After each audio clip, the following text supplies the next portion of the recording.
Welcome to the vlog. Alright, so listen, I'm shooting this intro 12:10 a.m., 35 degrees, 38 degrees, I can't see that far. November 16th,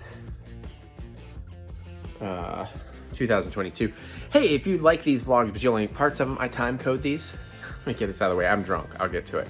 So if you see like gaps in the red timeline under where the play bar is, those are chapter stops. You can skip past segments you don't like, or if you want to see what everything is or just jump around, jump back and forth, watch this over multiple days and click back to where you left off.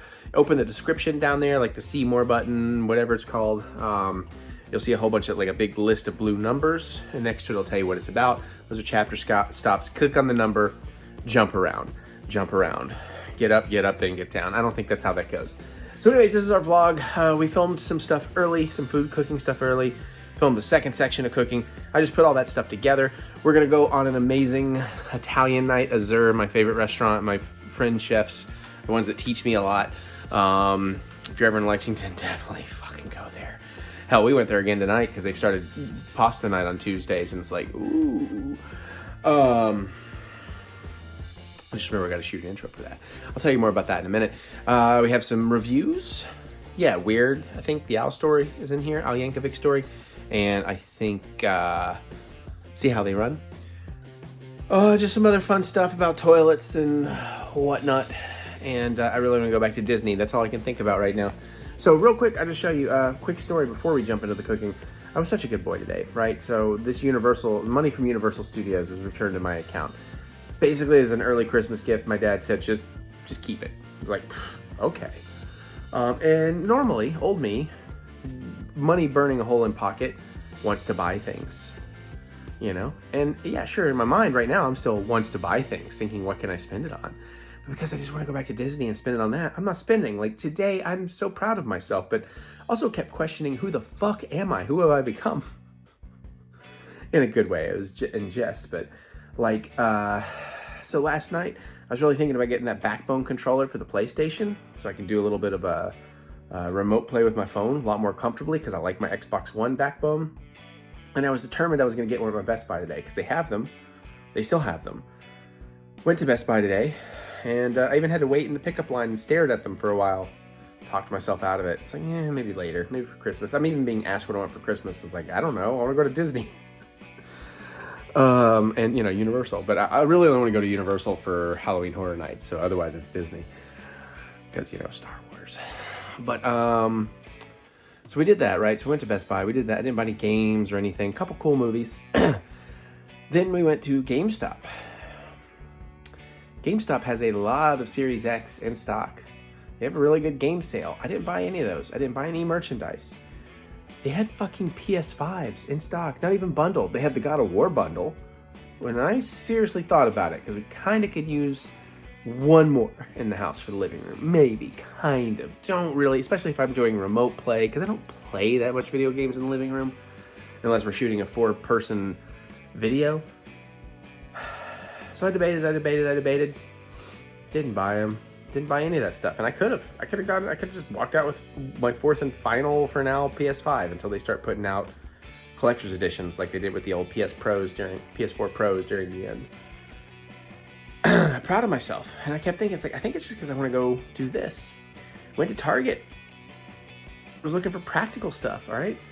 They actually had some cool shit. They had like the NECA Creep Show character, the Creep. Really want it, didn't buy it. They had that Elvira NECA set with like the t-shirt and the exclusive figure and the patch, the pin, the beanie in my size. Didn't buy it. It's like, damn, what am I doing? Who am I?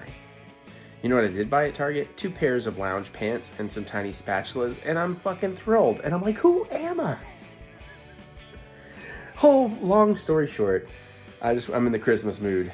We haven't decorated yet, but I gotta show you my new lounge pants. Look at these. These are very fleece. You can kind of see the texture. So we have that Christmas Stitch, Santa Stitch, my favorite Disney character. And we got these sweet ass Christmas Mickey lounge pants. So very excited. And then like 2 tiny silicone spatulas about that big. Sometimes you just need a little one. You know, you don't always need the big boy. Sometimes you just need, you know, And on that note, let's cook something. All right, let's try cooking something. I'm kind of making something up here. So I recently heard a friend was like looking for something locally at one of my food groups, and they were like, hey, anybody know where you can get cheeseburger fried rice around here? I was like, cheeseburger fried rice? What? I never thought about it. That is something I want to make. So we're not quite doing cheeseburger fried rice today because we're not doing like an egg fried rice. We're going to do a cheesy burger rice. That's the plan. So here's what I'm going to do. Let me show you what I'm working with. It's all basic stuff. I have some things I need to get rid of, so this is going to work. I've already cooked some white rice in my rice cooker. Basic rice cooker stuff. Didn't do any seasoning or anything. Usually for fried rice, you want dry rice that's been sitting over the day, so that's what we're going to do. I have this like 2/3 pound of ground beef from a burger I made the other day. It's going to go bad after today, so we're going to cook that in there. We're going to dice up a little bit of tomato. It's sliced. I've already got diced white onion. I'm probably going to use a little bit more pork belly than that, or I might not actually. I might just cut what I have already cut down. We have that Rico's nacho cheese sauce. Then I'm going to make basically a cheeseburger sauce with mayo, yellow mustard, ketchup, and some dill relish, and we're going to drizzle that on top. Is kind of the idea. So first thing we want to do, a little heat in the pan. We're going to go with a non-stick here just because all the stuff we're going to end up putting in here. So we're going to put a little oil down and let that heat up for the onions to get tossed around in. Which means I'm going to use this bad boy. And let's see what I am working with on the, because I was kind of picking at this and just eating it, and it's really good, but that should also be much tinier bits. So I should bring kind of the smoky pork bacon idea into this. And I don't know if I want to get more or not. Kinda do, kinda don't, you know? I don't know, let's dice this up and see what we get here while we're waiting on that oil to heat up. Actually, flatten it out a little bit more. Then I'm just gonna give this kind of a bit of a rough chop. I really should have maybe actually secured. All right, let's plan this out a little bit better, shall we?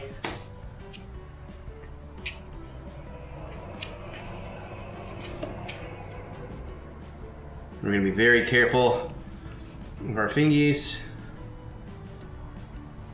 It's been an eventful day. I got a new toilet today. Oh, I'm filming this on November 6th. It should be about 6 p.m. Because we are starting to film some things, cooking-wise at least, and drinks like just way earlier just to have them. So I'm not stressing to do this stuff on the day sometimes like I do. Could honestly probably cut all that a little bit skinnier, but I think that will work. We're gonna leave that out because we're gonna want to dice up some tomato, not a lot.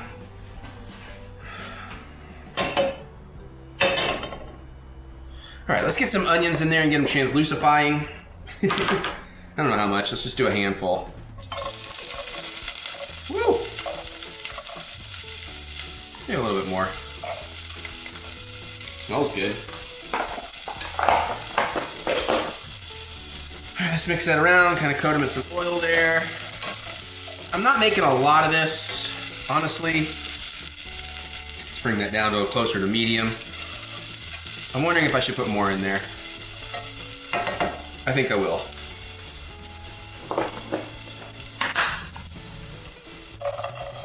That feels more hearty. Crap baskets. All right. Of course, my ground beef's not going to get quite as browned up in here. So we just want to give this a minute or two, give them a little bit of a head start. Nothing too crazy.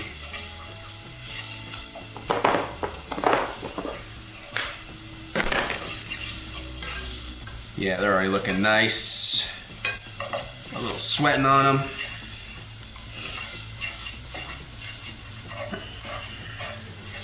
All right, let's get this ground beef in here.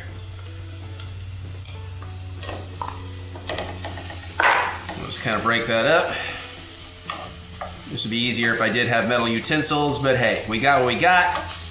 We're kind of wanting, you know, little nuggets of beef here and there and everywhere. It'll break up more as we cook it around. because we want some of that ground beef texture. And again, I did not find anybody's recipe.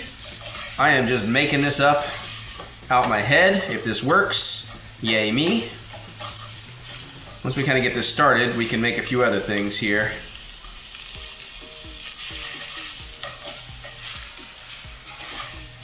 And of course, you know, the pork belly has already been cooked, so it just needs to kind of get warmed back up. So it'll go in a little bit later.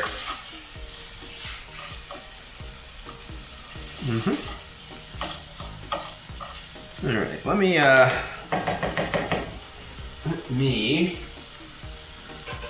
let's set that to the side. Let's actually get a little salt and pepper in there, just a little bit. It'll help bring out some of the moisture in the onions.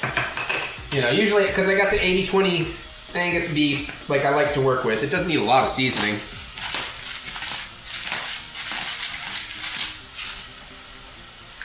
Oops, gotta be careful how to put that lid on. There we go. Oh yeah. That's already looking pretty nice.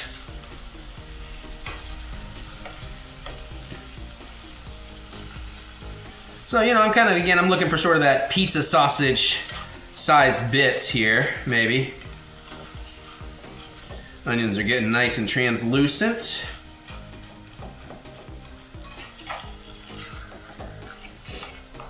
Okay. We're gonna let that work a second. We'll keep stirring. In the meantime, let me see about getting a little bit of tomato to put in here.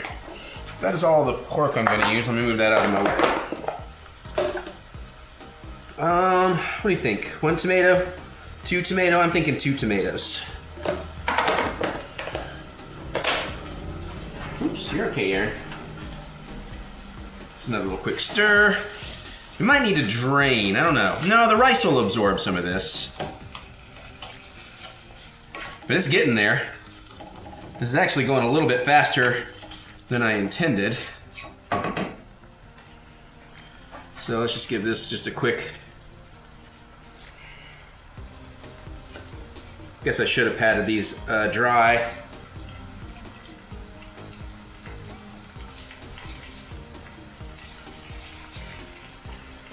Yeah, I should have just grabbed a real cutting board too.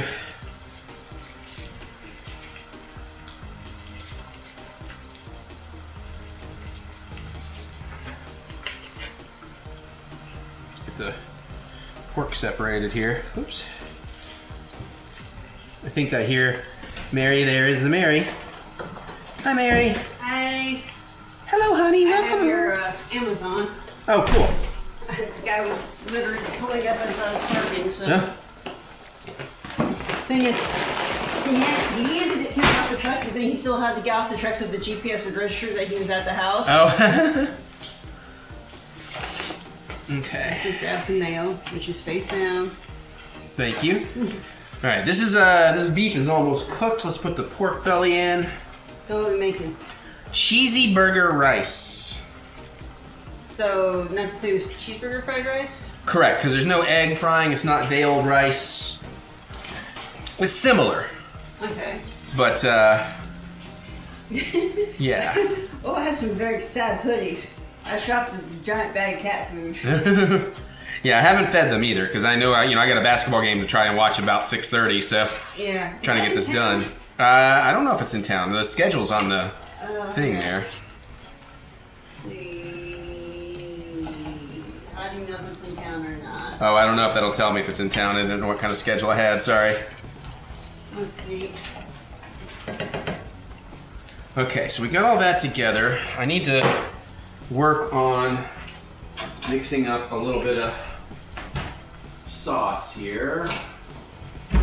They won't give me a lot of room for mixing. Well, yeah. All right, we'll use one of these. The traffic was backing up on Versailles, and I was like, oh crap, I'm not sure we'll be able to get over. I got like, We live near the arena is all we'll really tell you. Okay, so, I'm just gonna eyeball this. So mix this up as you want. This is just gonna be basic burger sauce here. So I got me a giant spoon, get a mayo base going. That should be plenty of that.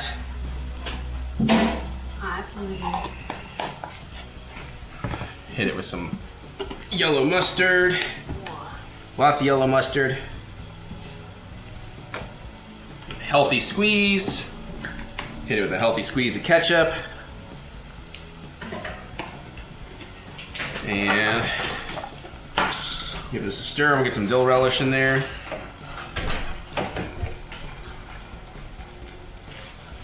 Yeah, I think that's pretty much ready there. Regular size spoon. Try and squeeze some of the dill juice out. You can do it with sweet relish if you prefer. I like mine very pickly, so I'll do that. And you know what? Let me just...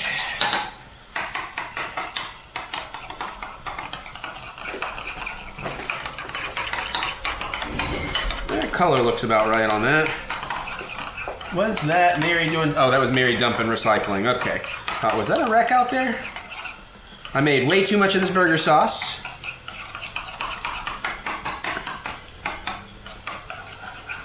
But it ought to be good. Okay, let me, we'll come back to that. All right, let me, let's see. That looks good. Let's, get the tomatoes in.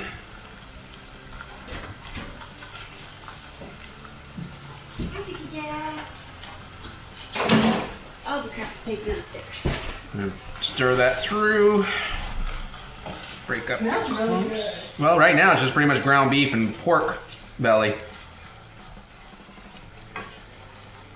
Okay, now let's start getting some rice in here. Hopefully this will absorb some of the water. So I'm just grabbing spoonfuls. I have no real measurements here. Again, this is one of those recipes that is just going to be fly by your pants, adjust to what you want it to be. We're definitely going to need more than that.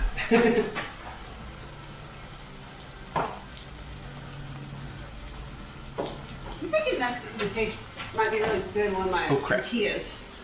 I'm going to stir that in and see what we got. Yeah, I was also thinking about doing this without the cheese sauce in it, and then wrapping it in a tortilla, like just this mixture basically, deep frying it, and then hitting the cheddar sauce on it. So it's like a cheeseburger chimichanga, but I don't have time to do all that. A cheeseburger and chimichanga. We're definitely going to want more rice in here, but I just wanted to get this started. That is actually, yeah, that is absorbing some of that water nicely. Let's get us another heaping spoon of it. It's not quite time, guys. You got some hungry kitties. Maybe 2 big spoons. Yeah, hungry kitty mama. I might need to make more rice for the other thing I was going to make for it, but maybe not. So no sniping your rice. Gotcha. Not yet. Let's get like maybe another little half thing in there, because we do want rice to be kind of the star here. Yeah, probably. I need a wok. I thought about using a bigger dish, and then I was like, nah, this should be fine. And yeah, I should have got a bigger dish. I think it needs just a little bit more rice. Huh? Doesn't need a big wok.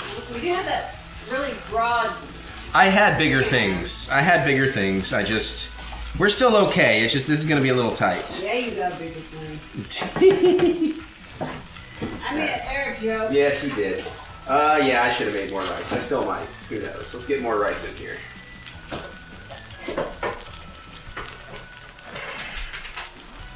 One more humping spoonful. I don't know if this is quite the humping spoonful I was looking for there. So did you tell them all about our plumbing? No, I just said I got a new toilet. We had a leak, that's why it all happened. And then I wanted a big boy toilet for a while. So my dangle doesn't touch the bowl, because I got a big dangle. It's partially why Mary's with me. Okay. I think that rice to beef and everything quotient right there is really good. Honestly, probably could have used more pork after all, but we're gonna take the heat down a little bit, a little under medium. And now let's put some cheddar cheese sauce in there.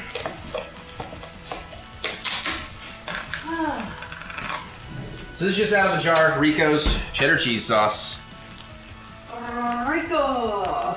And we don't want to go too crazy up front until we're sure. We want to get this balance right. This will be part of the trick here. Hi guys. But I can already tell it needs a lot more cheese than that. Take away from you guys since I have to do it. But this is starting to look really good.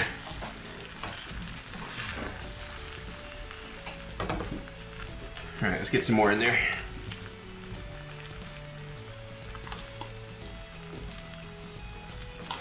Oh, let's just go for it, right? Now that we've seen how it's working, let's get as much of this out as we can.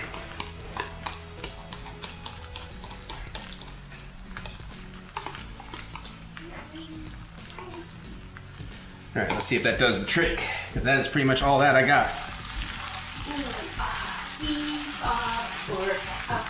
You could always melt some more cheese in here maybe, but I think that's going to be a good balance actually. Bring the temperature down to medium-low. Tortillas. Yeah, no, this might actually be really good as a burrito filling, you're right.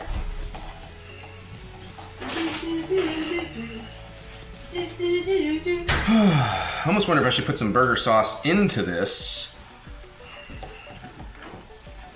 Burger sauce? Ketchup, mayo, mustard, pickle relish I would mixture. almost prefer to have it like that and then maybe just add in what you want. That's what I was thinking, but also, That way you can do it to Okay. your own taste. I'm just turning the heat off now. Alright, excuse me, buddy. And Yeah. I think we have some cheeseburger rice. That looks pretty good to me. All right, so I need to taste test this burger sauce just to make sure I got my balance okay.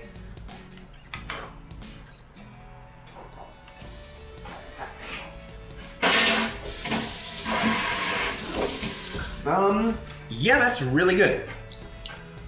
It's really good. Okay, so now I would like this burger sauce. Let's get a pretty bowl. Oh, I used the bowl I should have used for this. Let's see, what color's gonna pop in? I guess the green bowl.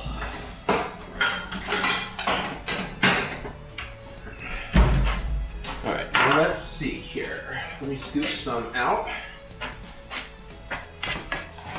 Because this is also my dinner.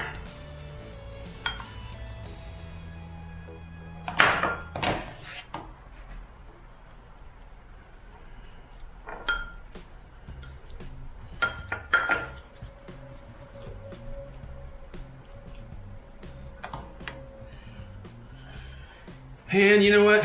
I was gonna do a whole fancy thing with like a Ziploc bag so I could do a piping bag scenario here to make the sauce look good, but I think we can just drizzle it.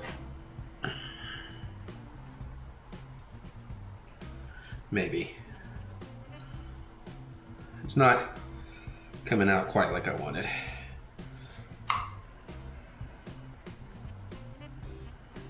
You can hit that with some like cheese or lettuce or whatever you want, but that's pretty much that. Let's get you better views. Okay. There it is up at the placemat under it for photos. Yeah, it's definitely more one color than I was hoping for, but I got a really good feeling about that. I think that looks pretty tasty. It smells pretty tasty. Got a decent amount left. Still plenty of pork belly. Yeah, I might need to make another batch of rice because I don't know that that's quite enough to do the thing I was gonna do. But that's fine. This is pretty cool. Now, we have to taste it. Okay, there's my pretty face. I kind of just wanna see if I can get just some of the rice without too much burger sauce first.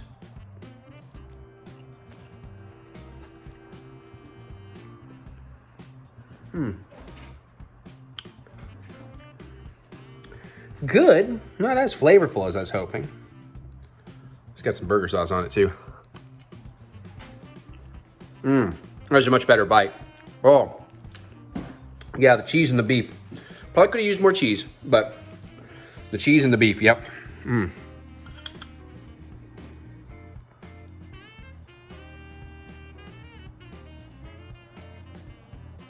Making myself a thumbnail. That's why I kind of mix that in. Mixing in some burger sauce.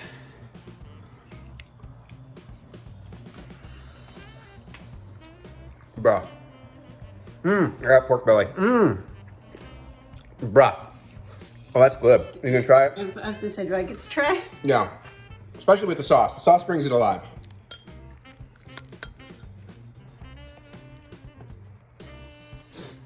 I mean, there's room for improvement, but probably actually could have got a little heavier with the salt and pepper. Maybe a little more cheese. Yeah, you probably could a little bit more salt and pepper. I agree with that. I think you're good on cheese though.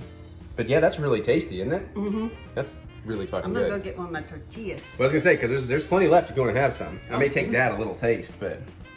All right, so there you go. Eric's Cheeseburger rice.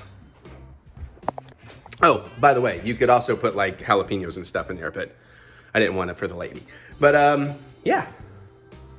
Cheeseburger rice, I like it. Okay. All right, welcome back to a little bit more. What is it? It is November 12th, 5:26 p.m. We're gonna do one other thing with some leftover cheeseburger rice. It's been in the fridge a few days, obviously. We're gonna take a crack at doing what I'm calling cheeseburger chinis, like doing arancini versions of the cheeseburger rice, although we're kind of being lazy, because honestly, the thought was that maybe we should actually put little chunks of like cheddar cheese in the middle of the rice, like you would put a chunk of meat or cheese in the arancinis, but we're just gonna basically roll these up into balls, then we're gonna stick them in the fridge for 20 minutes, and then we're gonna come back and dredge them and fry them and dip them in burger sauce. And I got a feeling it'll be pretty dang good. So first things first, we're just gonna make some balls. Fridge or freezer? Fridge. These don't need to be frozen. I will double check that and I'll let you know if I'm wrong, but these you just want to chill these back down. So leftover rice, still looks good, still looks yummy. And I'm just gonna use for visual, if you're making large size arancinis, you usually want about 1/4 cup per ball. So just using that as a bit of a visual aid. And then we're just gonna pat this into a ball and hope it firms up nicely for dredging and frying. Doesn't have to be perfect. You see I left a little over there. Flopped off onto the plate. Actually, we're gonna get to do a few more of these than I anticipated. Maybe we won't make all of this leftover rice so we can actually eat some more, because this is good stuff, man. Even cold, it was pretty good. So, you know, just kind of form your balls. Because these are probably not gonna keep very well if you refrigerate them. I mean, you know, like once they've been fried. So that's why we don't want to over make too many here. Oh, hi Jack. Oh, hi. Did you know I was about to get up? Yep. You got back right back down. It's like, oh, sorry, mommy. Okay. I don't know, how many of these do we actually want? I feel like, let's see. Maybe I might do some, I don't know. It's cold and miserable outside, which put me in the Christmas mood. Because nothing says Christmas like cold and miserable. I don't know, what do we think? Should we make more than 6? Do we want to make more than 6 of these?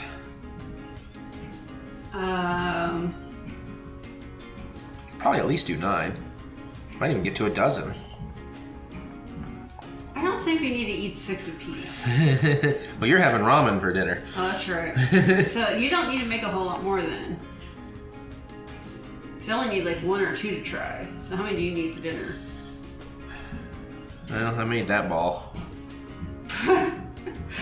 Oh, once the ball's made, you can't put it back in because it's been so contaminated. Yeah, pretty much.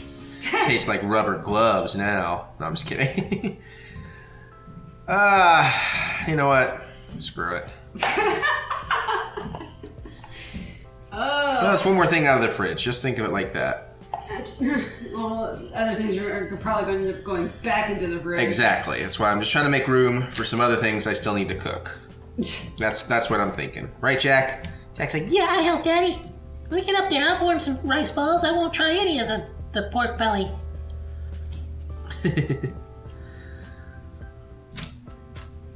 Yeah, I think it's still gonna be like an uneven number. An annoyingly screw with my OCD uneven number. Actually, no, I'm wrong. 9 is not. 9 is an odd number. This will make 10. Uh-oh. See if he notices that I dropped some on the floor before I notice. Okay, there's a tiny bit of like kernels left in there, but you know, it is what it is. Okay, so we're gonna pop these in the fridge, I'm pretty sure. I'll double check that for like 20 minutes. And I'm gonna put this back away. Yeah. No, I did drop a little something. Where'd it go? There it is. Oh, shit. Dropped it again. Oh, Jack's coming to help.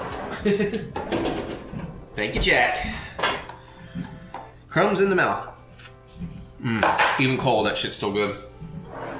Okay. We'll be back in 20. Alright. I got the balls back out of the fridge. It's been 20, 30 minutes. I got my oil heating to about 350. This is a 3-station dredge. I'm gonna get flour, 2 eggs, breadcrumb mixture that I'm gonna futz with. I'm kind of making up some of my own stuff here just to see where it goes. We'll try to get to the wet hand, dry hand method. And let's get 2 eggs a poppin'. Not my best job. Nope, not my best job at all, but oh, we got it. Definitely messier than I meant. I'm pretty good at my eggs these days, but that was not a good example. Okay. That burner's still a little hot, so I don't have those over here if you're wondering. Nope, that was a crap job.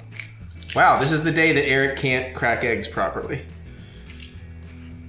Should have seen me the other night making boiled eggs. Well, I guess they were boiled, but... No, egg patties, that's what it was when I made egg patties the other day.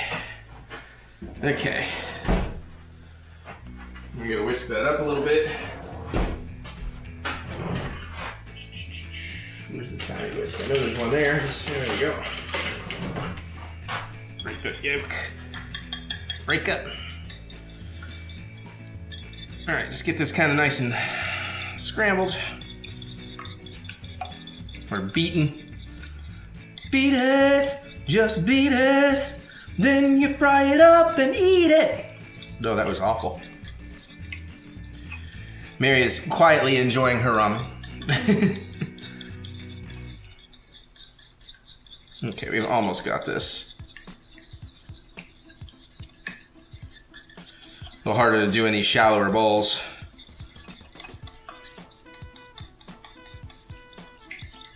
Okay.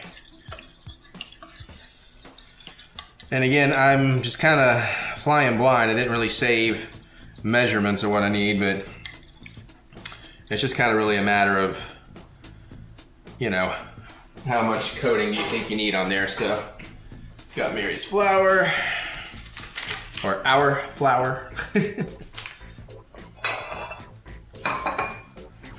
I think maybe start with 1/4 cup, see what we think. I feel like it's usually about 1/4 cup. I just need enough to make sure I can roll my balls in it. Enough for me to dip my balls in. Yeah. Maybe a little bit more. Maybe like 1/4 and 1/8. Get about 1/2 cup more out of there. Well, it's maybe a little more than 1/2 cup, but it's probably a lot of that's just gonna matter. Oh shit. Like what kind of bowls you're working with. Blah, blah, blah, blah. All right, now let's see if we can not lose the rubber band this time. Those of you that remember that. All right. I'm gonna season that flour a little bit. I'm gonna hit it with some kosher salt. Just a nice big healthy pinch. And some black pepper.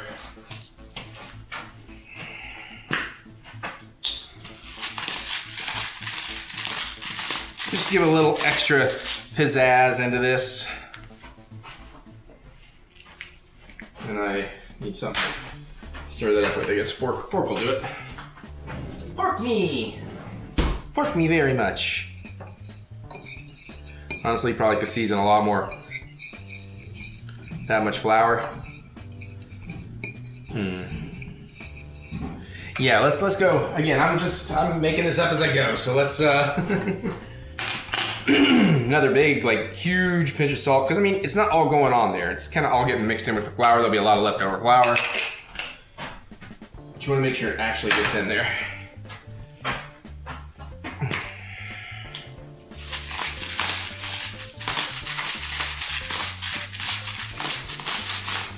All right, that seems good.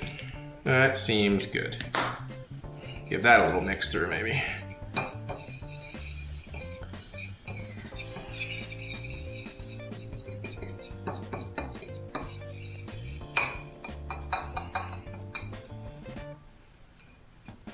Okay. All right. Now, it just says breadcrumbs. I've seen many things. I've seen panko, I've seen regular, but again, we're making these for cheeseburgers, so I'm doing something a little different. Oh, has this never been opened? So it might actually still be good. Oh no, it's Ziplocked. That's still good. I'm gonna put some panko in there.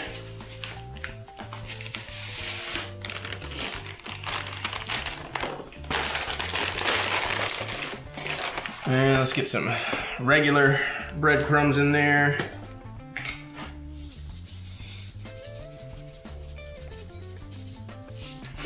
And what could totally screw this up or be really awesome, I've got some toasted sesame seeds that have never been opened, so I gotta get these open.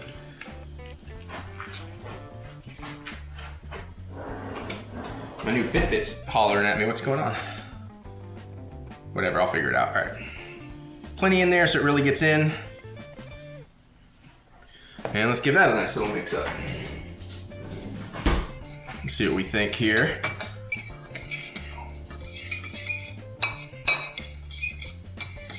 Okay, I see one issue is the toasted seeds kind of want to fall to the bottom. But they are incorporating fairly nicely.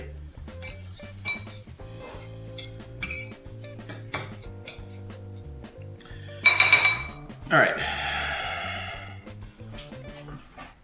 And now, we dredge. Now is the time on sprockets when we dredge. Is this chilled? A little bit. I'm bringing it a little closer anyways. All right, so I'm gonna try to set up my my dry, wet, dry station. And let's hope that I don't screw this up too badly. Actually, I'm gonna glove both hands. That way if I do screw up, it's pretty easy to correct. Okay. And theoretically, you could do this with any kind of rice setup. So, dry hand, wet hand. So we take a dry ball, gonna roll it around, get it nice and coated in that flour. And then we're gonna Taylor Swift it, shake it off, shake off the excess. We're gonna drop it in the egg mixture, use the wet hand to coat around. Ooh, this ball wants to fall apart though. I'm gonna let that drain a little bit. And get it in here. And do the old, oh yeah, I could have put more in here for sure. Okay, roll that around. And there's one. Looks good. All right, so we're just gonna go through this process.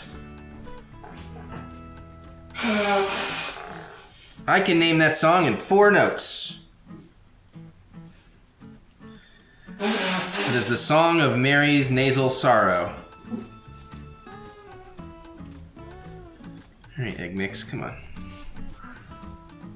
Drain it, dry it. Roll it.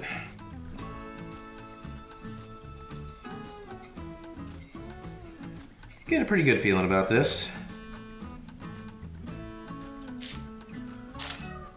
Aw.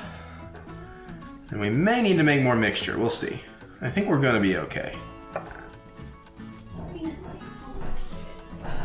I know we're good on eggs, and we seem to be good on the flour mix.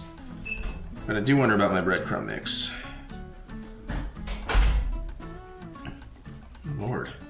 Can't get the eggs to stay on this one so well. There we go. I think this is why you usually want to mix it in with some water. I mean, some milk.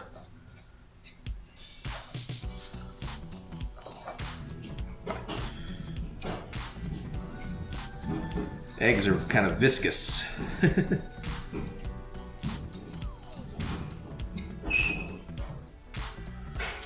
Okay, that's 3. Next guy. So yeah, it's just gonna take a minute.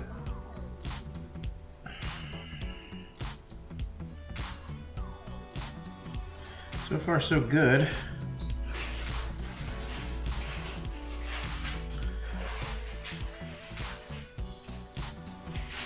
Alrighty, drink the egg off.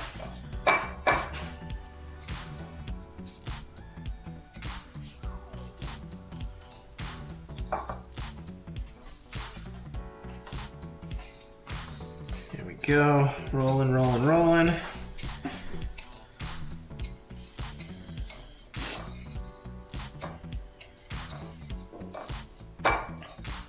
Almost halfway there. All right. So this is only like maybe the 3rd, 4th time I've actually dredged and fried anything, so I'm starting to get the hang of it, I think. I seem to be. I feel like I'm getting the hang of it.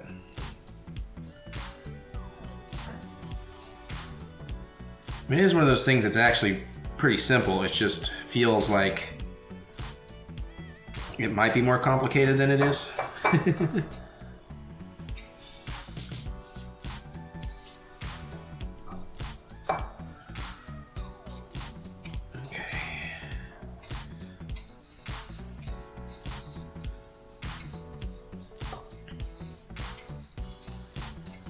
All right. There's number 5. Now I'm kind of wishing we did just do 6 just because I'm getting a little tired of dredging. Well, you can cook the rest. No, I can't. Shh, it's too late. It's already happening. Y'all. Don't tell me how to make my life easier. Y'all. For real. She married me.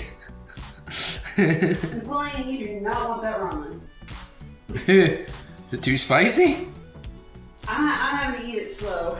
Well, I mean, I honestly, like I said, I just used a regular old mix. I didn't do anything to spice it up. I know. And it's on the borderline of what I can tolerate. Oh, geez. All right. So I've got to find you a different broth. Remember, I'm the white girl spicy. I know, but I could have sworn that's what I've always given you. Is just the same Shin Black stuff that I was using.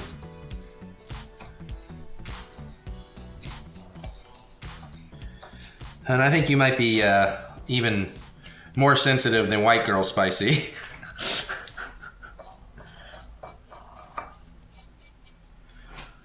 All right, 4 to go. Almost there. 4 to go. They be fast, we be slow. Then we're only going to take about 5 minutes on these, I think, in the fryer. Oh, I meant to set out my burger sauce to let it be kind of warming up a little bit.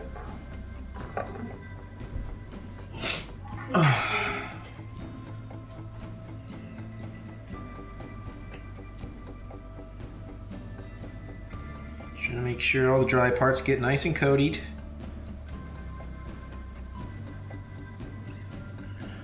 Yeah. Okay. Into the dry.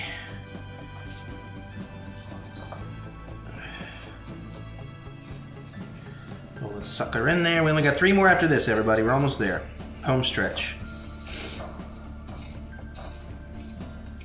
And soon I will get to eat some food. And I'm probably going to deep fry some French fries while the fryer's out to go with these, but not on camera. Alright. Oh man, this ball is trying to fall completely apart on me. Crap. I don't know about that one. Oh no. Try squeezing it back together a little bit. That one might have been a little too loosely packed. That one's just going to be misshapen and weird. This is why you always make extra.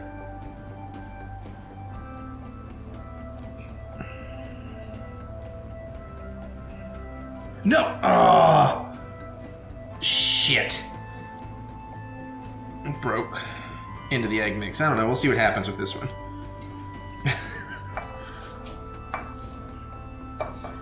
A little creepy one here. Who knows? Maybe that turns out to be the best one. We're gonna set that one up there off to the side. All right, 2 to go. Yeah, I just didn't really pack that one firm enough, I guess.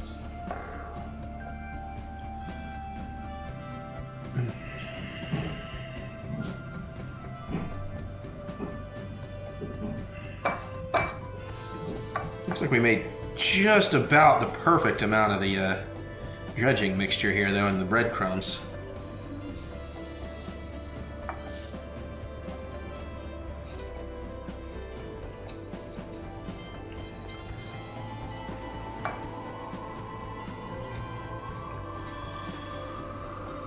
Okay, and last but hopefully not least.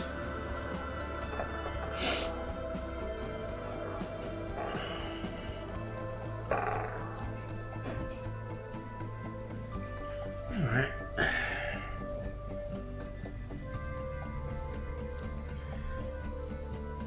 Yeah, I have so much excess rice and flour in this egg mix. I don't think this egg mix is salvageable for scrambling.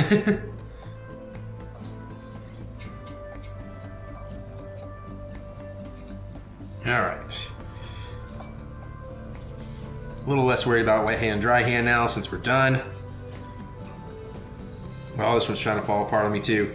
Shit.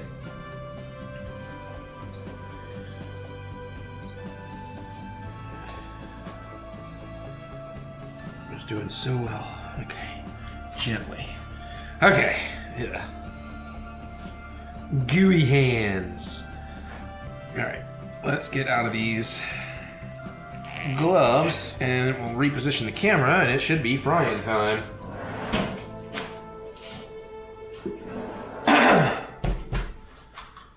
Alright.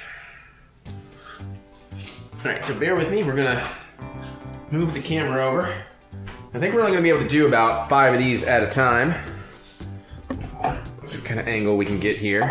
Excuse the mess. We're overwhelmed in the kitchen these days. Mostly because I need to do a whole bunch of stuff with a whole bunch of peppers. Alright, that's probably a pretty good angle. And then also, I need to set up a draining station. I will do that in a minute. Alright, let's, like a cooling rack, I mean. That's what I was trying to say. Okay, let's see what we're told to do here. I don't know. Fuck. 6 to 8 minutes, that one says.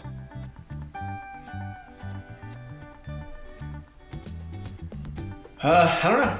We're gonna find out. Alright. And yes, it is preheated. And you know what we're gonna do? I'm gonna put these in the basket off camera. I'm gonna put 1 crappy one and 4 good ones.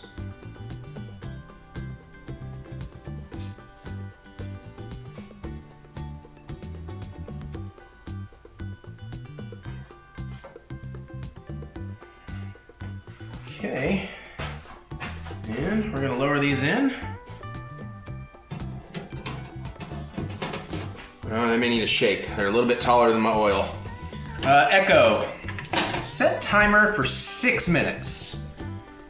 I don't know. 6 minutes, starting now. I'm just kind of guessing, honestly. Okay, now let me make room for... Actually, we probably set up a cooling station over there. That's what the cooling racks are.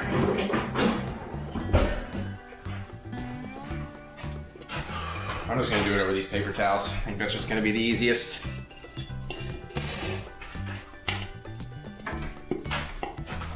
And what do I want? I want some kind of tongs. And burger sauce, setting out the burger sauce. No, not a whole lot of burger sauce left, but we'll make it work. And now is the part on Sprockets where we wait, and I can't really get that camera in where you can see it that well. But we'll see how this goes. Fingers crossed, everybody. I made a mess. And hopefully it's cool. I'm gonna take some photos off screen while I talk to you. I should probably move that camera over so I can see what I'm filming. I mean the phone display. That's me. That's me in the corner. That's me in the spotlight.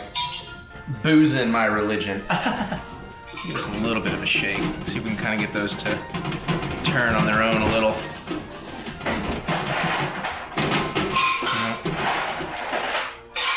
Well, we'll give it like another minute and we may kind of roll those a little bit. They're starting to look nice. I don't think they're going to take a full 6 minutes. Nothing can stop us now. I have got Mickey and Minnie's Railway song just deeply ingrained in my brain today. It's often deep in my brain, but today especially. I think I'm in that Crimbus mode, you know?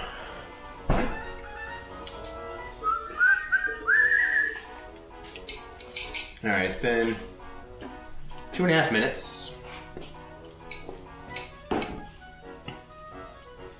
A little bit of popping. I am going to work on spinning these a little bit.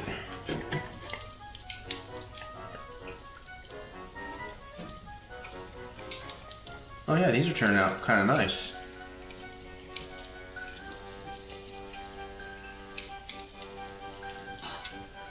Yeah, those look like maybe they only need about another minute or two. Cool beans. Looking like the real thing in there.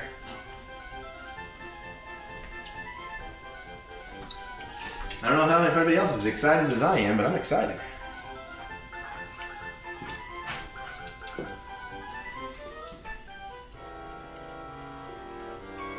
Honestly, you can dress these or dip these in all kinds of stuff too.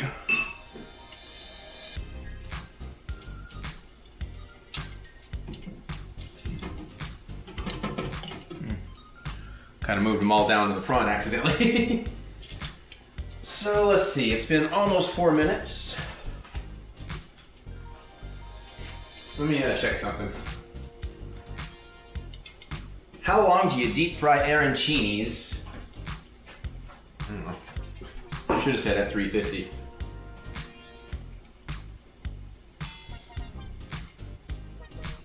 No, this thing's saying like 2 minutes.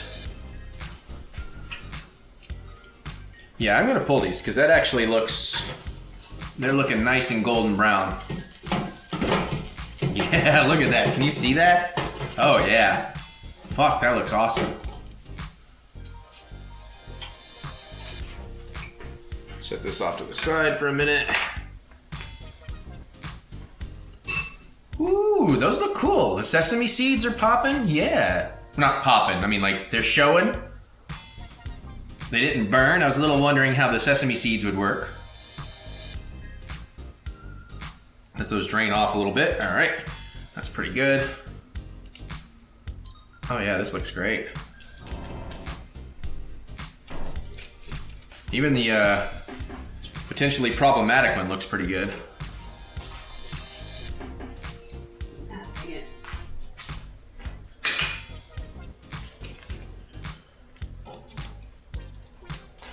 Okay. Now let's get the other 5 in. Echo, cancel timer.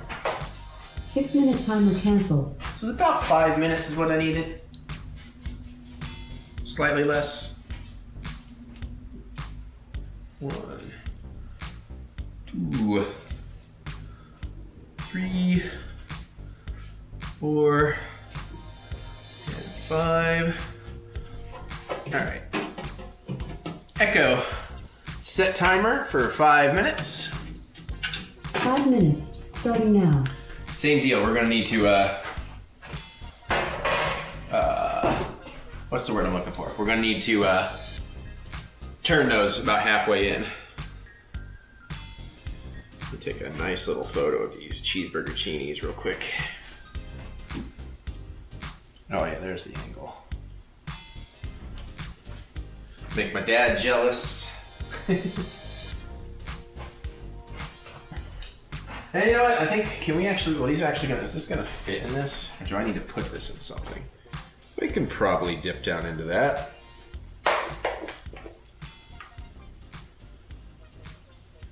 Should I put it, I should probably put it in a dipping ramekin. Or some form of dipping bowl.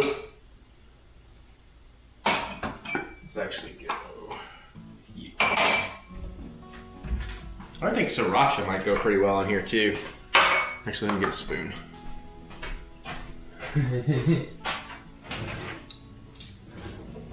Trying to make the papas jealous. He's asking how they taste. It's like, I don't know yet. Still cooling.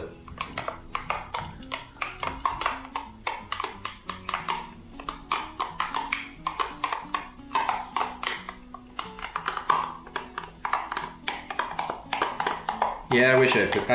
This probably would have fit in one of my more dipping containers and I wouldn't have had to make a mess here of doing this twice.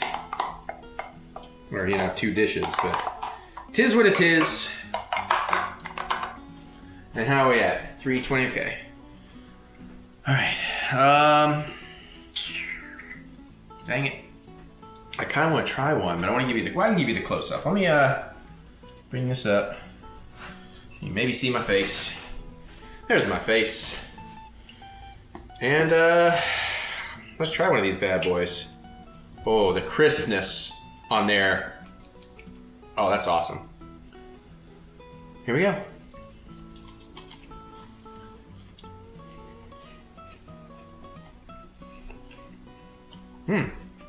Breading's good. Oh. That's pretty fucking awesome.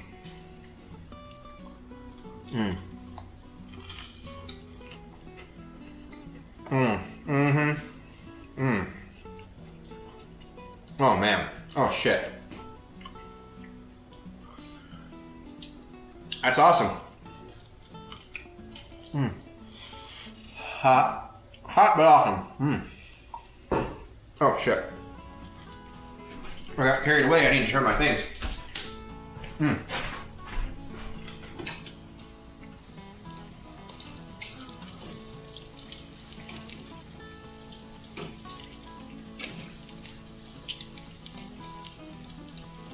There we go. Good enough. Oh man, let's try a little bit of dipping sauce if I can.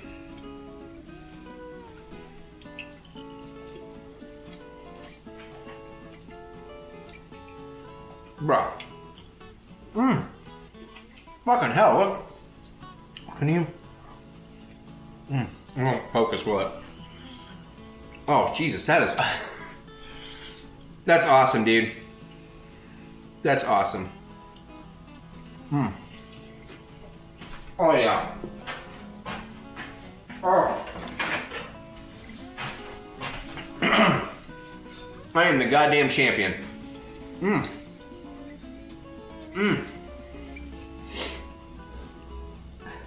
Hell to the absolute yes. That is fan-fucking-tastic. Now again, my cheeseburger rice itself could use a little bit more of a pop. And I think having a melty cheese cube in there would be a really fun way to go. But that crust I did, well, honestly, could have gone a little heavier with some salt. But also we know the cheesy rice is a little lacking in salt as well, so there's that. Yeah, 5 minutes seems to be just about right. You could probably go a little less. But that's fucking great.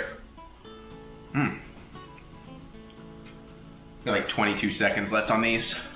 I'm gonna go ahead and pull the lid.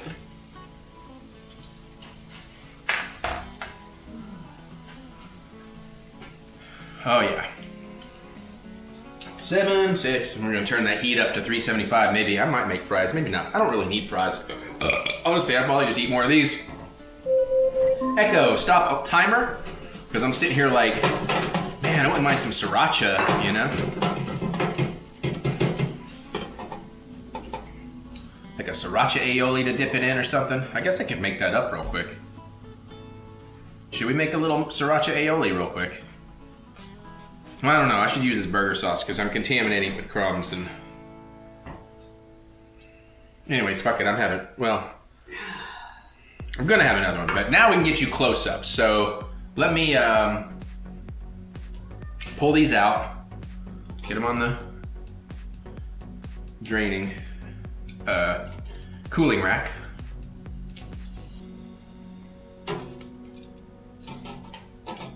Yeah, I should have flipped them a little sooner though, because some of those flip spots are a little under, but not, you know, nothing terrible. I know. Okay. All right, let's do the thing where we get you better close-up, shall we? Yeah, look at these. Look at these. Look at these beautiful things. I got like just the right amount of sesame seeds in there and everything, I think.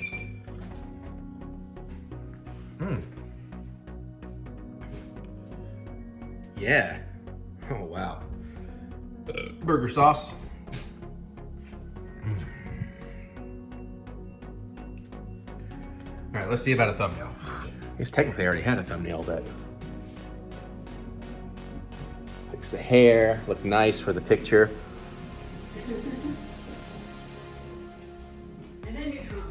Yeah, I think, honestly, I think this becomes the name of the video, is the Cheeseburger Arancinis, not the Cheeseburger Rice. This is a new level. I was hoping Mary would come try one, but she might not be ready. I'm gonna try another one. Yeah, like, look at this beautiful thing.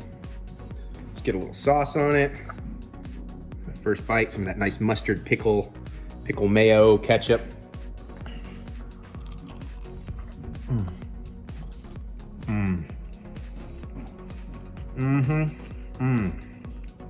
I mean, it's pretty good on its own.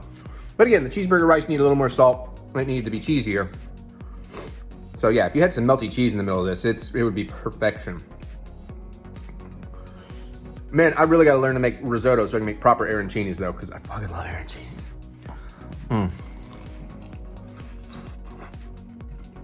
I thought Mary was getting up to come try one. I didn't know she was going into her bedroom.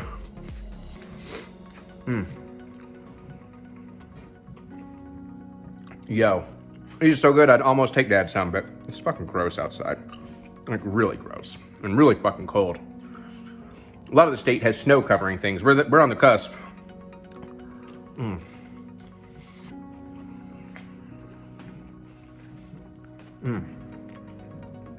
But it hits, like it's good on its own, but goddamn, it hits with that sauce.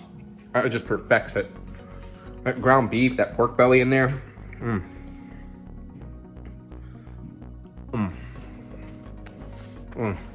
You gotta take these away from me. We'll get Mary to try it. Hold on. Mary, these are fucking dope. Okay. So these are the fresher ones, but that one's probably a perfect temperature for you now. And I would try some without, but also try some with the sauce. Okay. So I don't know how you want to go about it, but I guess I'll put it over there. Yeah. Should I have like a plate or something? Well, just eat over your hand, because I don't have room for more plates.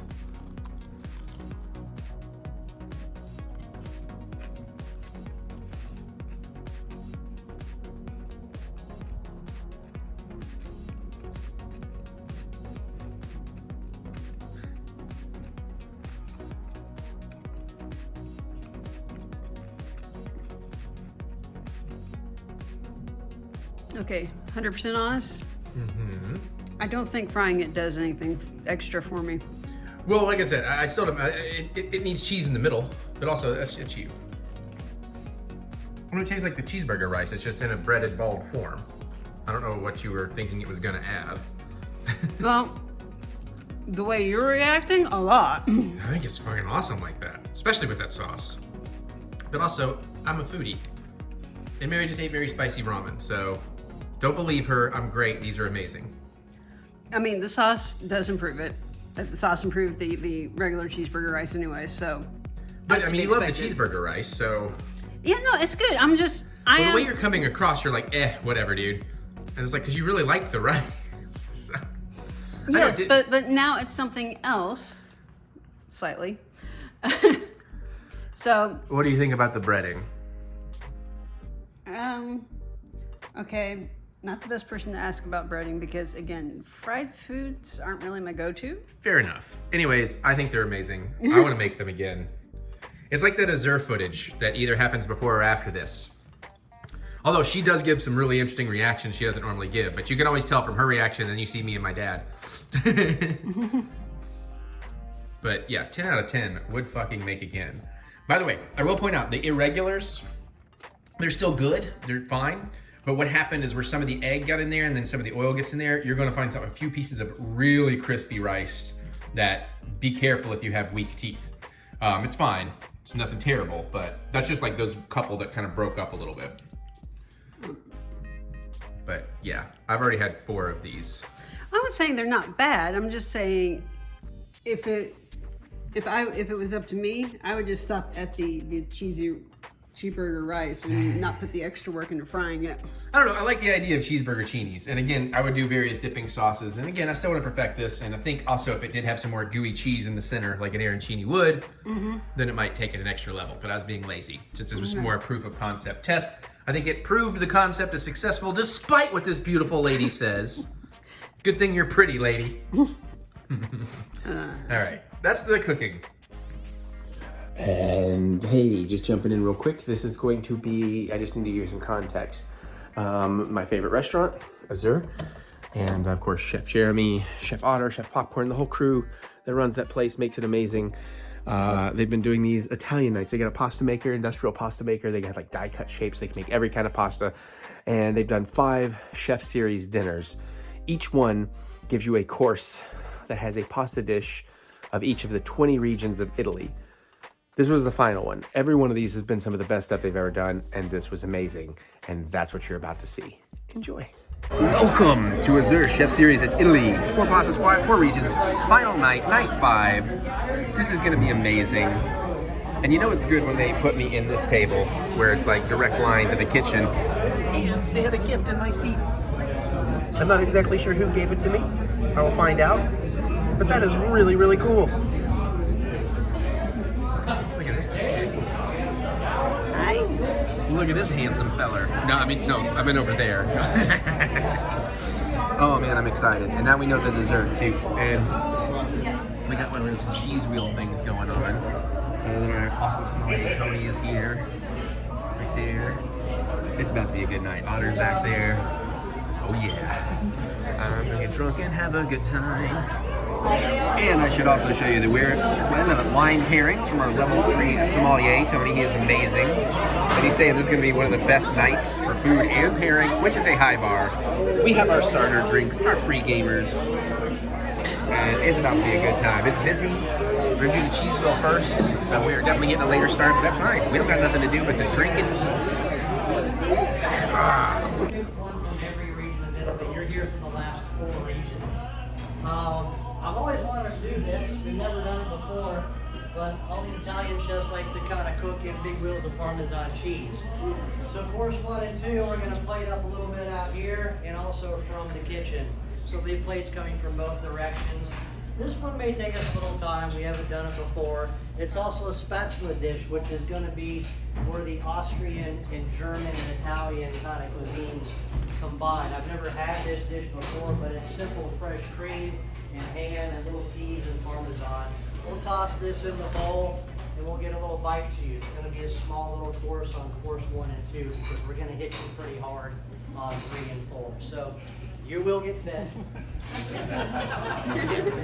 You also hopefully drink lots of wine. We have level 3 sommelier Tony Maker here. You know what that means?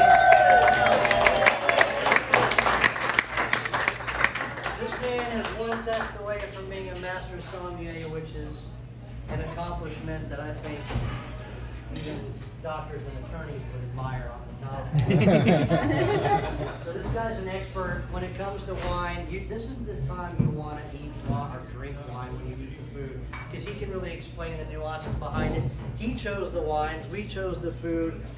Let's make it a thing, guys. Try it out. Take advantage of this experience because it's. I don't really think there's anybody like you in this city, right?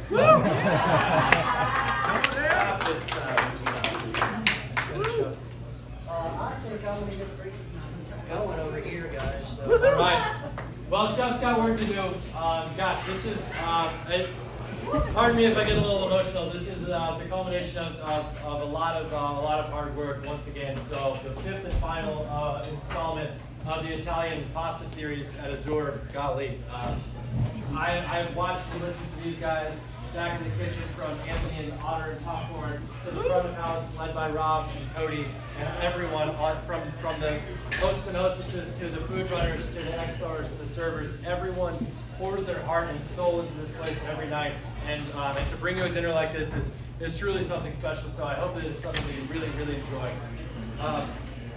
I'm overwhelmed by such a kind introduction, but to be introduced so kindly by a guy like Chef Jeremy Ashby is unbelievable. So please hold the applause for being. Can we please give this man a round of applause?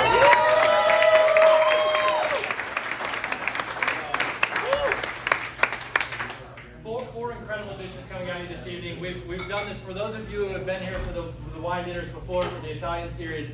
You know that we'll be exploring 4 very different regions of Italy. Italy is such a variable country in terms of its climate, in terms of its topography, and each little microclimate, each little town and region has its own feel, its own real signature, and I hope that we embody those as we move through. We'll start up in Trentino Alto Adige, in the heart of the Alps, up in northeast Italy, an area that's kind of been Italian over time, it's been Austrian over time. There are people there of all different cultures, so we're going to start there with a beautiful sparkling wine. We'll move down onto the coast in Liguria, and since Liguria doesn't export a ton of wine, we'll actually slide down the coast from there to pour you a coastal wine from Tuscany that's just beautiful.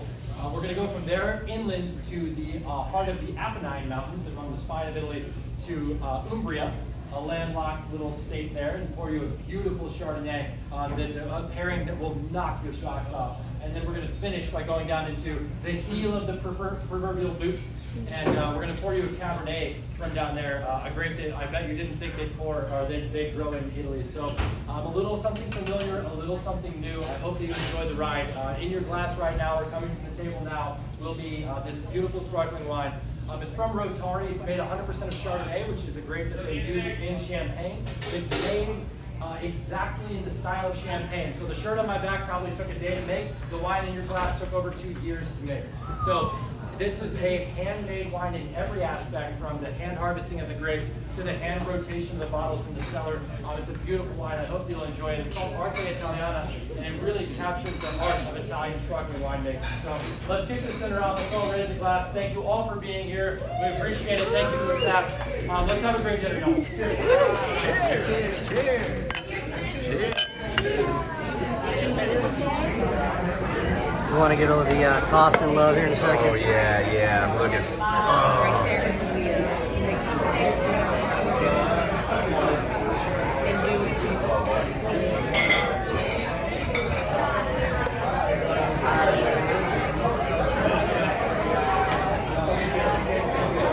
Oh my god, this looks so good, dude.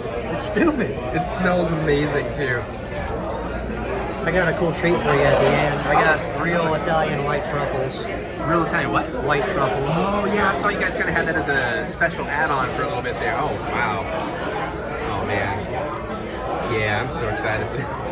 I was excited anyways, and I forgot about the cheese wheel, but now I'm like, oh right, cheese wheel. Oh yeah. Hells yeah. Well, I'll let you get back to it. I'm just putting some cool stuff in the vlog and making people jealous about what they don't get to have. Vlog. Oh, look at this. This is the spatzel from the cheese wheel. It looks so good. And here's my paired sparkling brute. Mary is getting in there. Now, she's not going to be as emotive. It's not as warm as I was expecting, actually. Okay, well, complain. I'm going to love it. He's busy posted. All right, I'm doing it. I'm going in. Get a little ham, a little pea, maybe. Now the other plates are going to get bigger. First 2 plates are going to be very small plates. Trust me, we will get full. Oh, get the fuck out of here.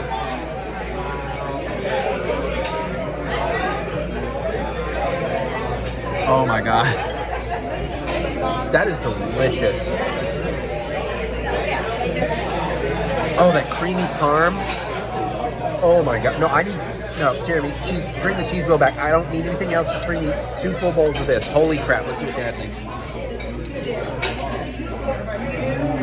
Right? Yeah. I was about to try this wine too. It smells really good. Oh, this smells like it's going to pair incredibly well.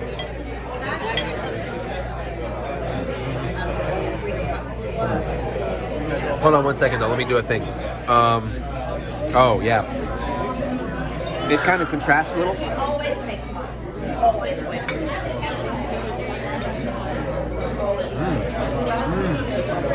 Okay, that's another amazing pairing. I'll tell you why in a second. Let's let maybe try some. Because this is one she might like more. It's a little bit more of a sparkling. Still kind of dry, but... That's brute. It's a brute. I do not have your palate. Well, okay. Well, then I'm just going to go back to telling you what I think about it, because it does, like, it cuts through the heaviness of the cream. Okay, I do see that. Right? And so when you go back, it's like your first bite again. That's fucking awesome. No surprise. Tony, Jeremy, just match made in heaven. I'm going to eat. Course number 2 has arrived. It smells incredible. Look at this pesto, hand-rolled pasta, edible flour, parm. It's like a basil pesto. Oh, I'm terribly excited for this. Let's give it a go.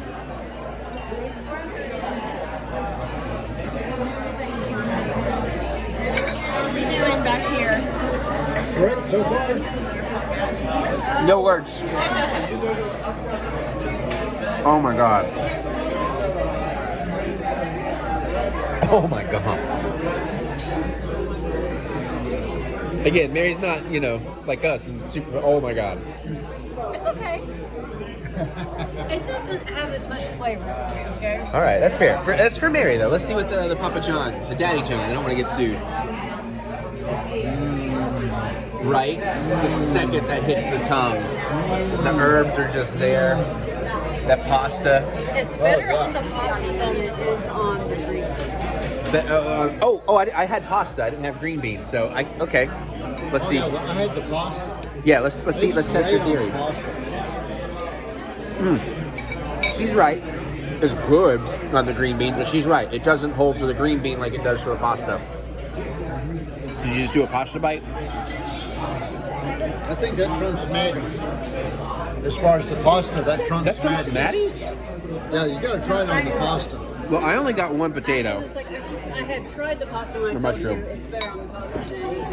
I guess, so we have a wine here and we have food there, so I guess we're having a wine dinner.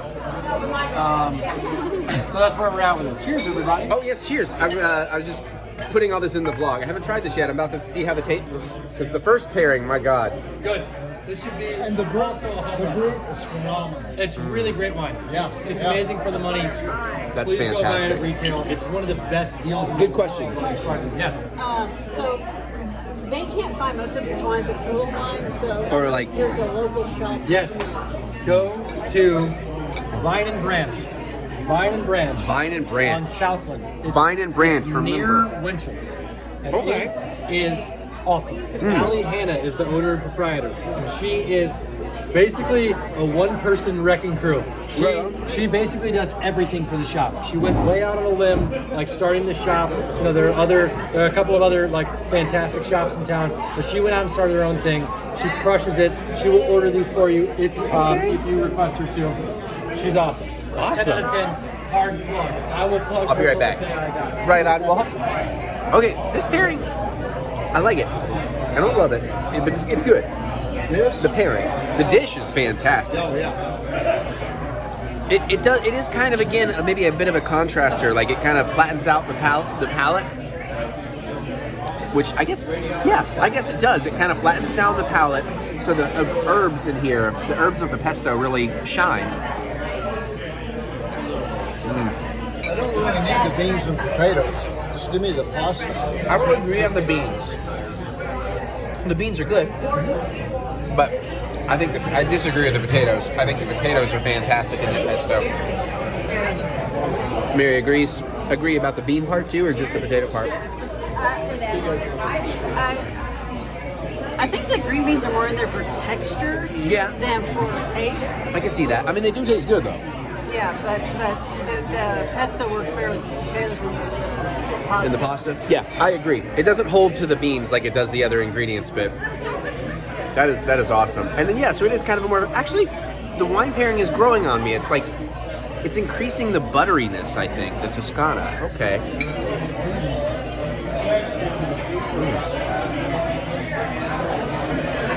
Yeah, it really is actually. Let's get one with a lot of pesto and parm. I think pesto pasta is now my favorite dish. Pesto pasta. Pesto pasta, my favorite dish. We're having fun. Casino Alto Adige in northeast Italy for our sparkling wines have opened the dinner. We've been to the west coast on the Mediterranean for our second wine of Trebbiano Toscana.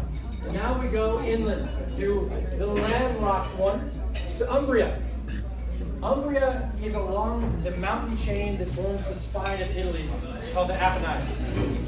And high up in the Apennines, many, many different grapes are being grown because there are all these different little pockets, and little valleys and dips and dives all over Umbria.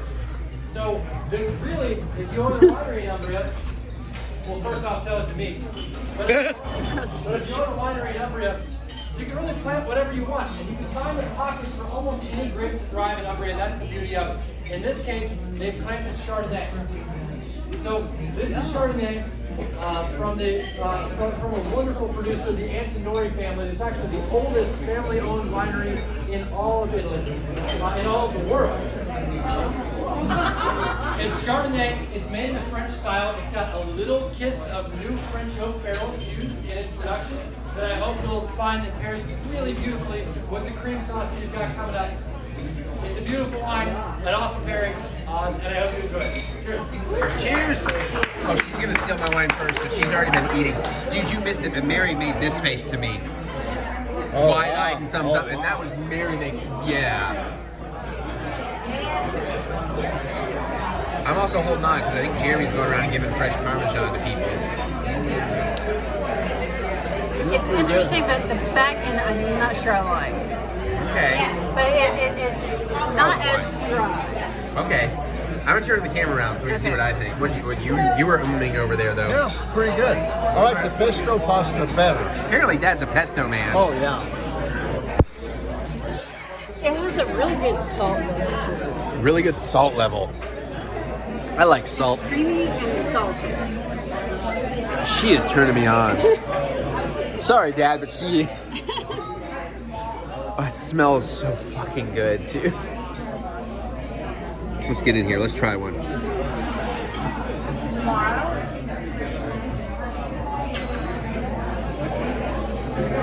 See?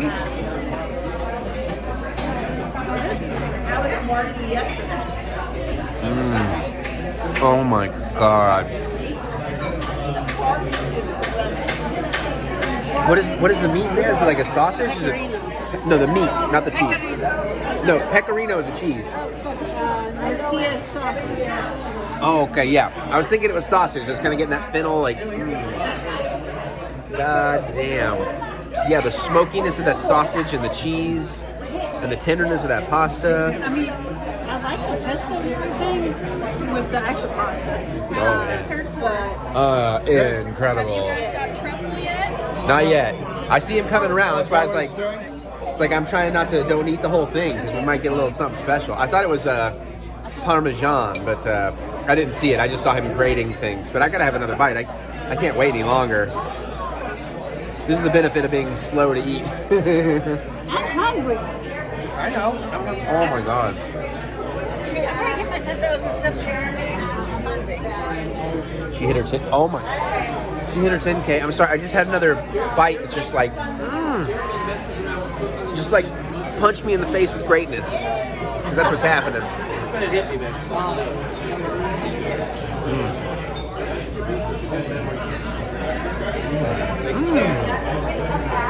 Not a huge Chardonnay fan, but that's a really good Chardonnay. Let's do this. Oh my God. What up, guys? Wow. I'm filming. I gotta film this. He won't stop raving about the pesto. Which is So Chef Mozzarella from Italy taught me pesto. I've never swayed one bit.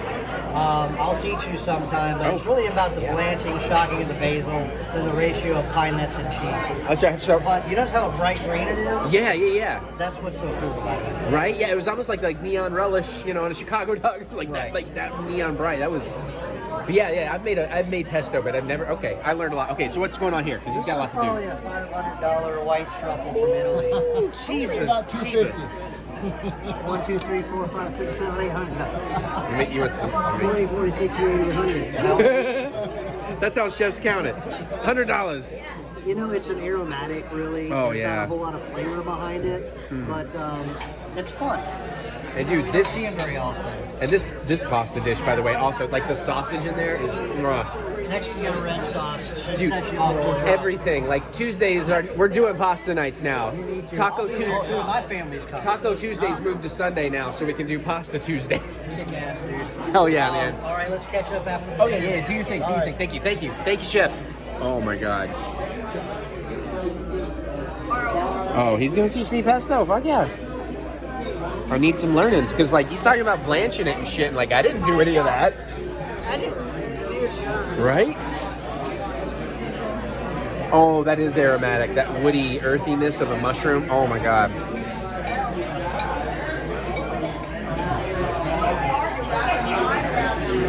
Yo. That tastes as expensive as it is. That was very good. But the truffle's really added. Yeah. Absolutely. Oh yeah. Right, Mary. Even Mary. I was thinking this might be my favorite, but honestly, I think the first one's still my favorite. But this is damn close second. I know what your favorite is. Number 2. Dad loves shit. That's what he's saying. No. I am drunker than I think I am, but my God. Well, then you want to be. No, I'm always fine with it. Holy shit. I think this is my favorite of the three so far. I really like the first one. I mean, the 1 and 2 are great, but this one is hitting the moment. This is excellent. Yeah, you know what? The more I'm eating it, the more this is turning into my favorite. I'm not even gonna lie. You know what? Oh well, let's do the pairing. Hold on, let's do the pairing.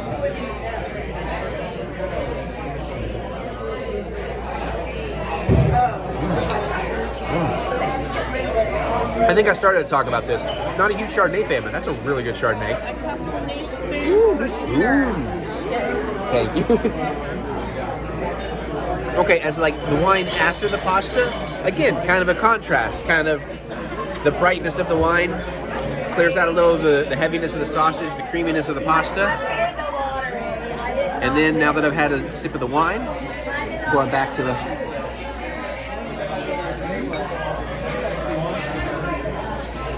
I'm not much of a Chardonnay person, but that is drinkable. That's a Chardonnay Mary will drink. All right, good to know. And the more of this I'm eating, the better I like it. I was just thinking the same thing, and especially the way it does pair with this wine. Much like the first thing, it's like when you have a drink of the wine, it's your first bite again after the wine. I think it's got just a really good balance between the saltiness and the creaminess. Yeah, no, you're right. The seasoning blend on this is spectacularly perfect. Y'all have such more to say than you ever do that I'm having a hard time being like, who do I film right now? I'm just gonna go enjoy. Take two. Take 2. Lagavulin loosens the tongue. Yeah, I had a mule too. So. She had a mule. They serve donkey meat? I'm sure it's eaten somewhere. I'd try it. Horse. Dude, I'd try any meat. I would try human if you. I mean, whatever, man. Meat's meat. And a dog's gotta eat. No, that's not the line, homie. Oh, well, it doesn't make any sense. Whatever, I'm doing it anyways. Dog's gotta hunt. Observe a moment of silence. Chef Jeremy Ashley's father, Bob, passed away a few short months ago. What you have on your plate, and you'll see on the menu, is Dad's meatball. This is his father's recipe. I'm told Great tales of Bob. I'm also told that his mother Janet can't boil water. So Bob, a great cook and a great chef, a very talented man who taught Jeremy, who informs everything you've had at Azur. So everything you've ever eaten here is in some way able to be tied back to Bob Ashley. So please just a moment of silence if you wouldn't mind in memoriam. Thank you. Awesome. So you got down to meatball here. Cheers, Bob!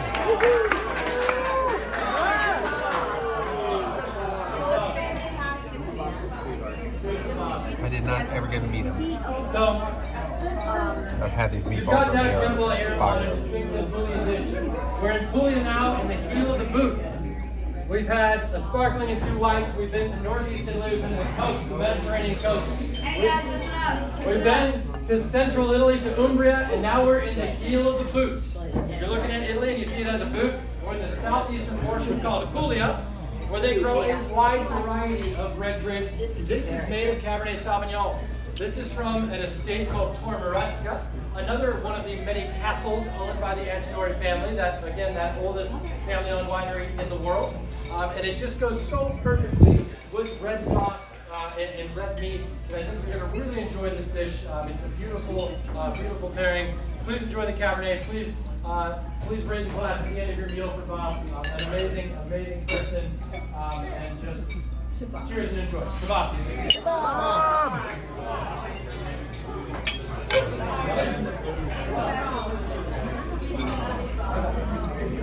The last dish, the last dish was Central Italy. Okay. Rome. Ah, that's why it was so good. Yeah. Mary, we need to go to Rome. Trees, Mary, what? Right, you're running away. What was that? I'll go to Italy with you. Well, Mary will too, but okay. I mean, I don't know that I can afford everybody. I need to go to Halloween Horror Nights every year now. Yeah. He had the opportunity to go to Rome with his dad when we first started dating. Oh. And I don't, you should go. And he's like, I don't want to go without you.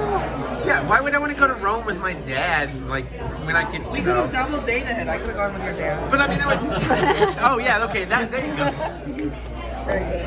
Oh yeah, no. The Papa Ashby's meatballs are wunderbar. Oh, is he in the pasta?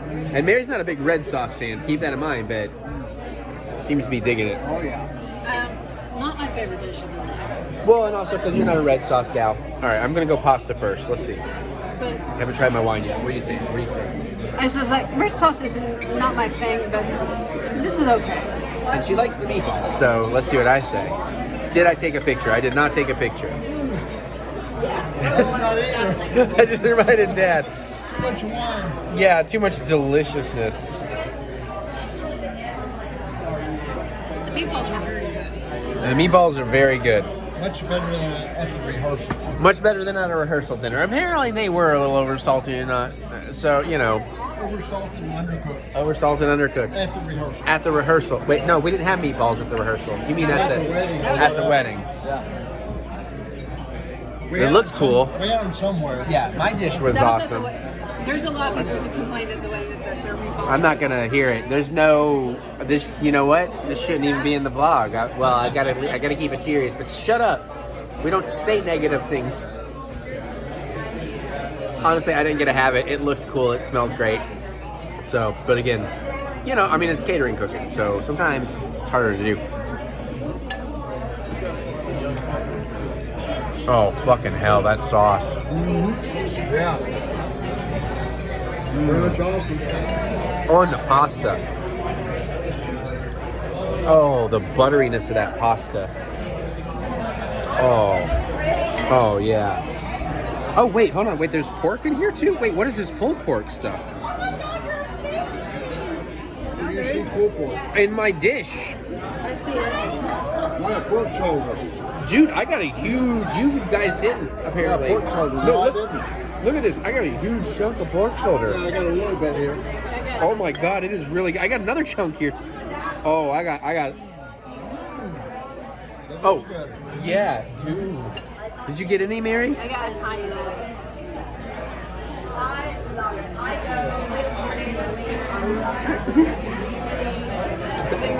Oh my god, did you just It's in my lap. I'm gonna eat it. It's fine.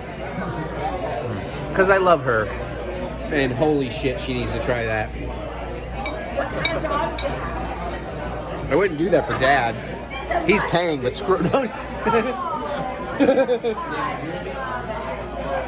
I was thinking you would just try just the pork shoulder, but damn. I feel like this is one of those dishes where I like the meatball on its own, but everything else should probably kind of be eaten together. Yeah, because she's not a red Sox fan. She likes the stupid Chicago White Sox. I mean, there's the White Sox in Chicago. They were. Have they moved? My hand is over the lens. It's one of those franchises that's moved around.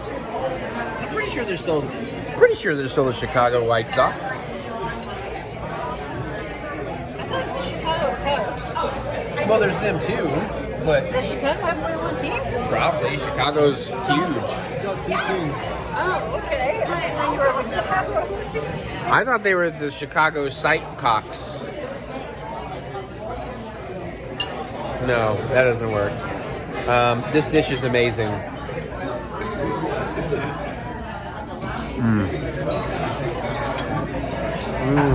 Oh my god, I gotta try the wine. Chicago White Sox.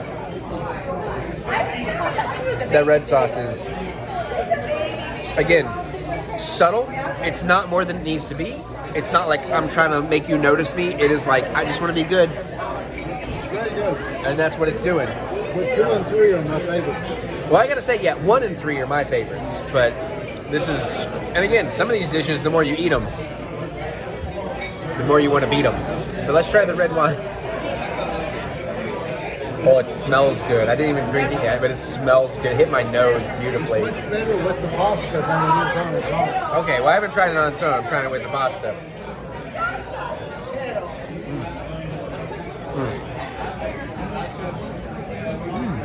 God, that smells dry as fuck. But it's not that dry. I thought it to be a little fruity. Fruity in the front, fruity. Oh, here comes the dryness. Yeah, about halfway in. Oh, it gets really dry, which I like. Mary, not so much. Somebody screenshot that for me. I need that as a poster in my bedroom. All right, let's try a little Papa Ashby's meatballs. Are fucking dope. They mentioned the spaghetti monster. There's something I found out, but I think it's a little too personal. I don't want to tell people, so nobody be upset about any of that. But this I'm excited for. How? How is it that tender and juicy?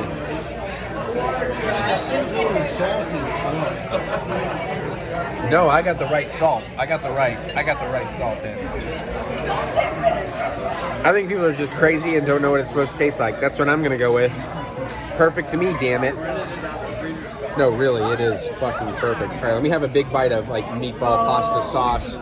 Try it with the wine. God damn. And they didn't overwork the meat, so it just falls apart. You want to try some? The brute with it? Not until I've actually tried the real thing. Maybe I will in a minute, but. Or the proposed pairing is what I'm trying to say.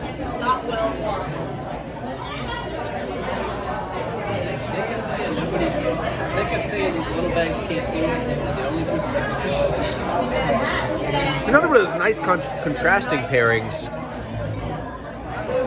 And yeah, it actually does work with the meat really well. It works good with the pasta and the sauce, but it works with the meatball insanely well.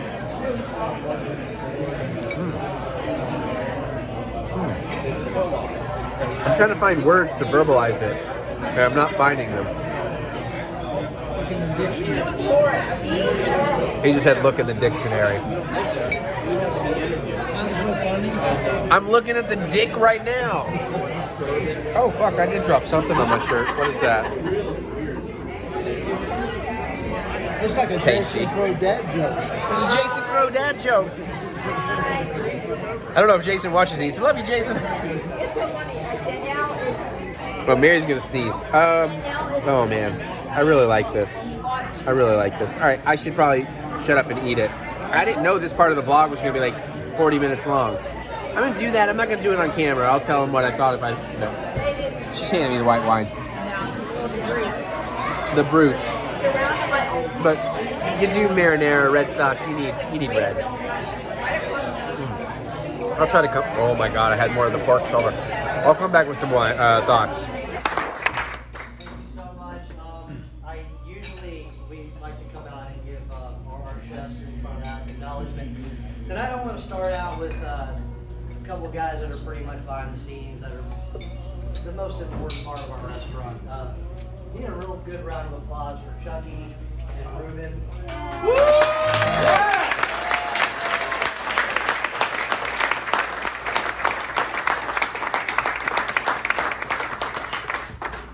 Take care of our back dish area and do it very, very well.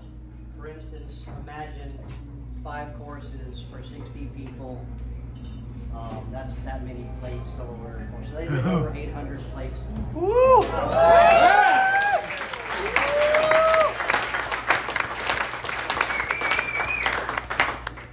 just think that they're often not recognized. I think my chefs know one of those guys goes head to head with a dishwasher and makes them mad. I'm gonna choose my dishwasher.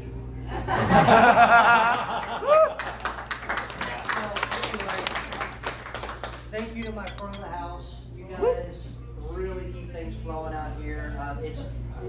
With 800 square feet to get 60 people out, 5 courses in 2 hours, really takes some momentum and movement and orchestration. It's kind of like a ballet sometimes, watching these guys move through the dining room. So thank you so much. And also, Tony Majors. Woo, Tony!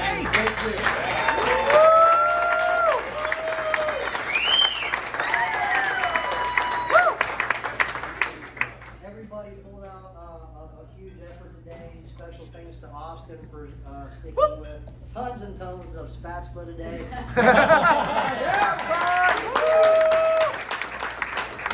Chef is fresh out of Sullivan, and I'm spending the entire day rolling out those little trophy pies.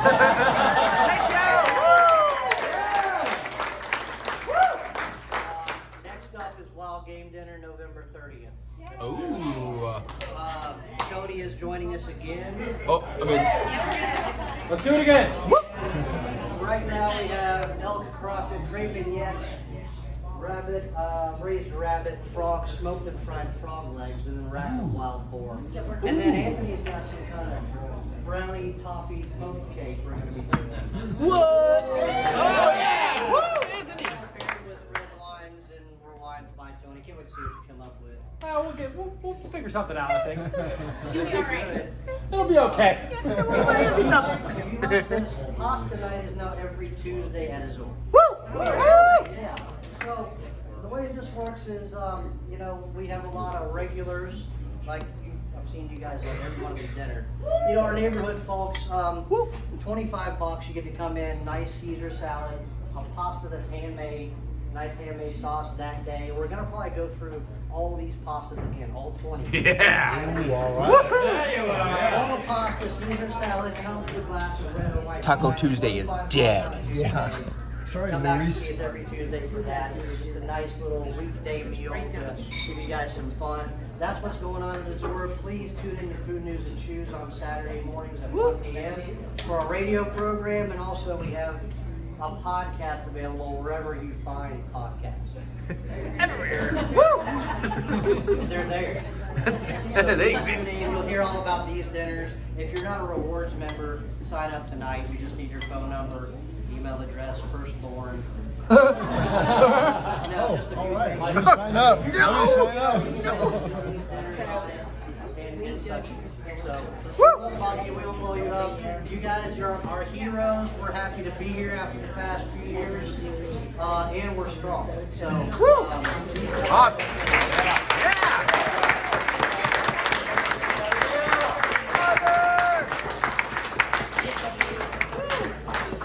I just keep eating this. It's amazing. It's fucking amazing though. Oh, is that? That's the brute. That's the brute? Yes. I thought I had left over the camp. No, No. okay. All right, fine. Try a little bit of pasta. She's trying to get me her own wine pairing. No, actually, you said the brute goes with everything. It goes with literally everything. Let's see. I don't doubt you. How was it? Oh my God. Yeah. No. My God. I've lost words. Some of that is the wine.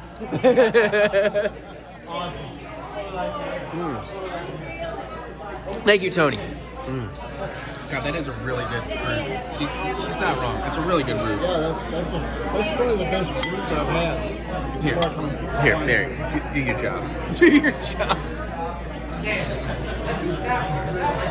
Like I get paid for this. You kind of do. I mean, you got this meal for free.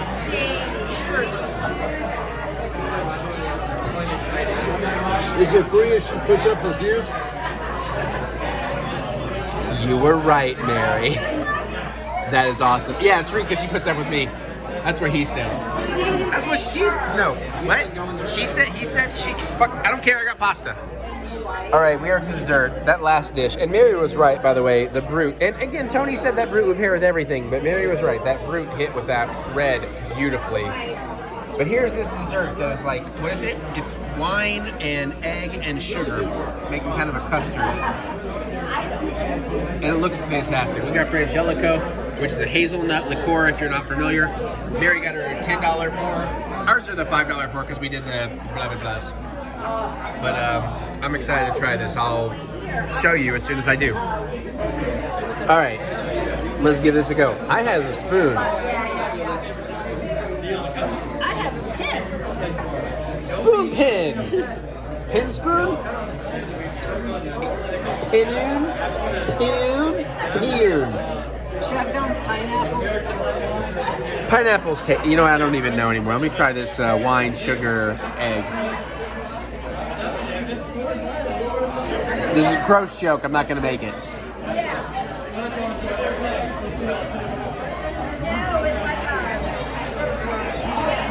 You can taste the wine. You can taste the wine in it. But, ooh. But it's eggy and sweet. I mean, it's three distinct things. It's three distinct things that are all working together. Yes. Like, it does taste like its own thing, but you can easily identify that. Yeah. It's Really good. I thought it was questionable just reading the description. But You left a lot behind. Are you not done? I'm not done. Oh, she's not done. I was just making sure. He ate the whole damn thing. That's JB. You just.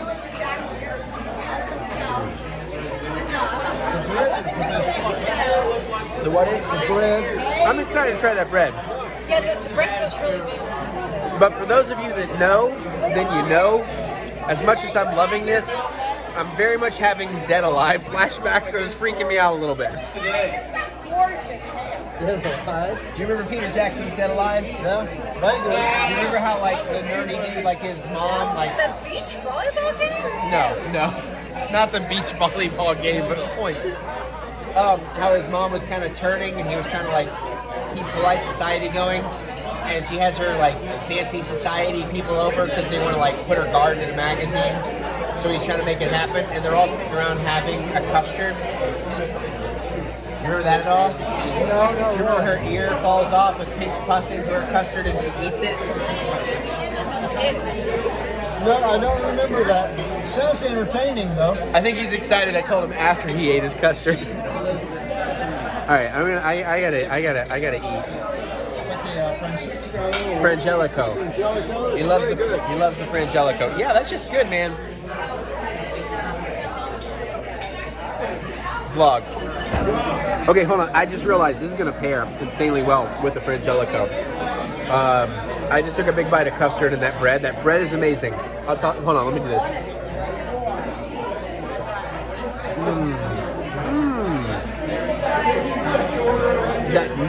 That hazelnutty sweetness with that hint of smokiness from the nut.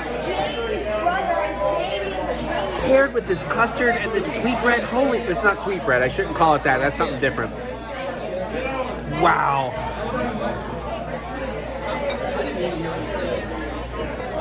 That might be one of the best desserts I've ever had here, and we're talking high fucking bar. High fucking bar. Well, it depends on how we're judging it. For pure taste, it might be one of the best. Overall, like something I get a lot of, I can keep eating being my favorite. Because Summer Rose's cheesecakes. The blueberry lemon cheesecake, man. You have one you like more than the blueberries. Lime butt cake, but Yeah, those are both better than this. not lime butt cake. What was it? It was some key lime. Key lime butt cake. Thank you, Mary. What were you gonna I add was to going this? to say it's the frangelico is also combined with cocoa and vanilla berries. I get that. Little cocoa, little vanilla. Two of my favorites. That's why I like this, I guess. Holy shit, even the custard. Like, just mix that custard into the frangelico. But this bread. I think you're right. I don't think it's maple. I was thinking like a maple syrup, because my brain wants to think that, but I think that's what I pair it with the custard. I think it's like a thin slice pound cake with like a sugar water dressing, quick flash fried, one side down. I don't think it needs sugar water. I think it's got enough sugar in it. that Oh. it doesn't need that.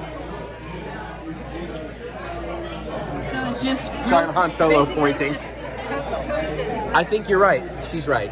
She's right. More importantly, are you going to eat that raspberry? Mary's pulling at me. I have never seen her do that in 8 years. The dessert's delicious. That's the only thing I've gotten to try so far. Oh, I know. I heard Sharice was saying like they keep running out, and I'm so sorry y'all didn't get to try everything.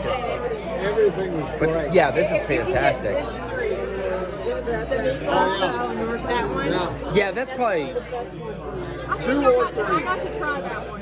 that. Got a little taste of that one. That was really 2 and 3. I think 1 and 3, but I think 3 is my favorite. But it's one of those like it's my favorite if you have enough of it. Like it just builds and builds and builds. But, sorry. Oh, that's right. You're. The tables say we need to put this on the menu. Well, every one of these, I mean, I'm coming back every Tuesday now anyways because of Pasta Night, they're starting. We used to be Sunday guys. I think we're going to be Tuesday guys now. You know, we'll move tacos to some other day. Are we going to be splitting up? Oh, no, it's just all him. Y'all make it I'm the easy lucky on me. guy. We try. We make it easy. I talk a lot, but we make it easy. Alright, wonderful. Thank you. Thanks. I'm gonna, yeah. Like I said, more importantly, Wait. are you eating that raspberry? I mean, I should. Why do you Okay, want the no, raspberry? go ahead. If you want the raspberry, because I don't love raspberries. I'm really not a fan. You said you didn't like raspberries. So. I mean, I was gonna try it because it's what they put in there, but go ahead. Okay. Go for it. Fine. Now I feel like I have to do it on camera. Yeah. Fine. I'm kidding. I'm playing it up. I'm kidding. I'm kidding.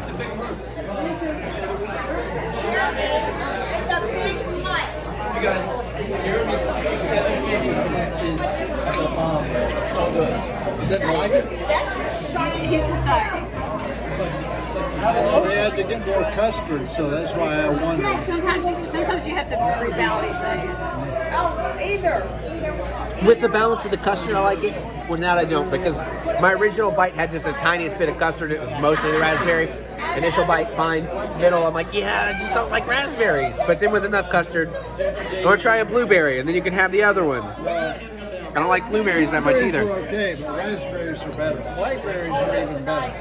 Honestly, I'm gonna say something. I'll wait till you're not shooting before I say it. It's going to be racist and horrible, and No. I'm kidding. Same thing with blueberries. There's like this extra tartness I don't like once you get into the middle of the bite.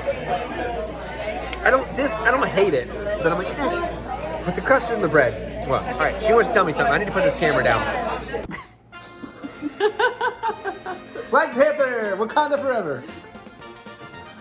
So we're gonna do this no spoilers. We can keep it fairly brief because, although I will say, there's not huge things to spoil in this. I mean, certainly there's plot, but like if you're looking for major stuff and reveals and cameos and stuff, there's some stuff, but there's not a lot. Like most of Phase 4 is fairly standalone.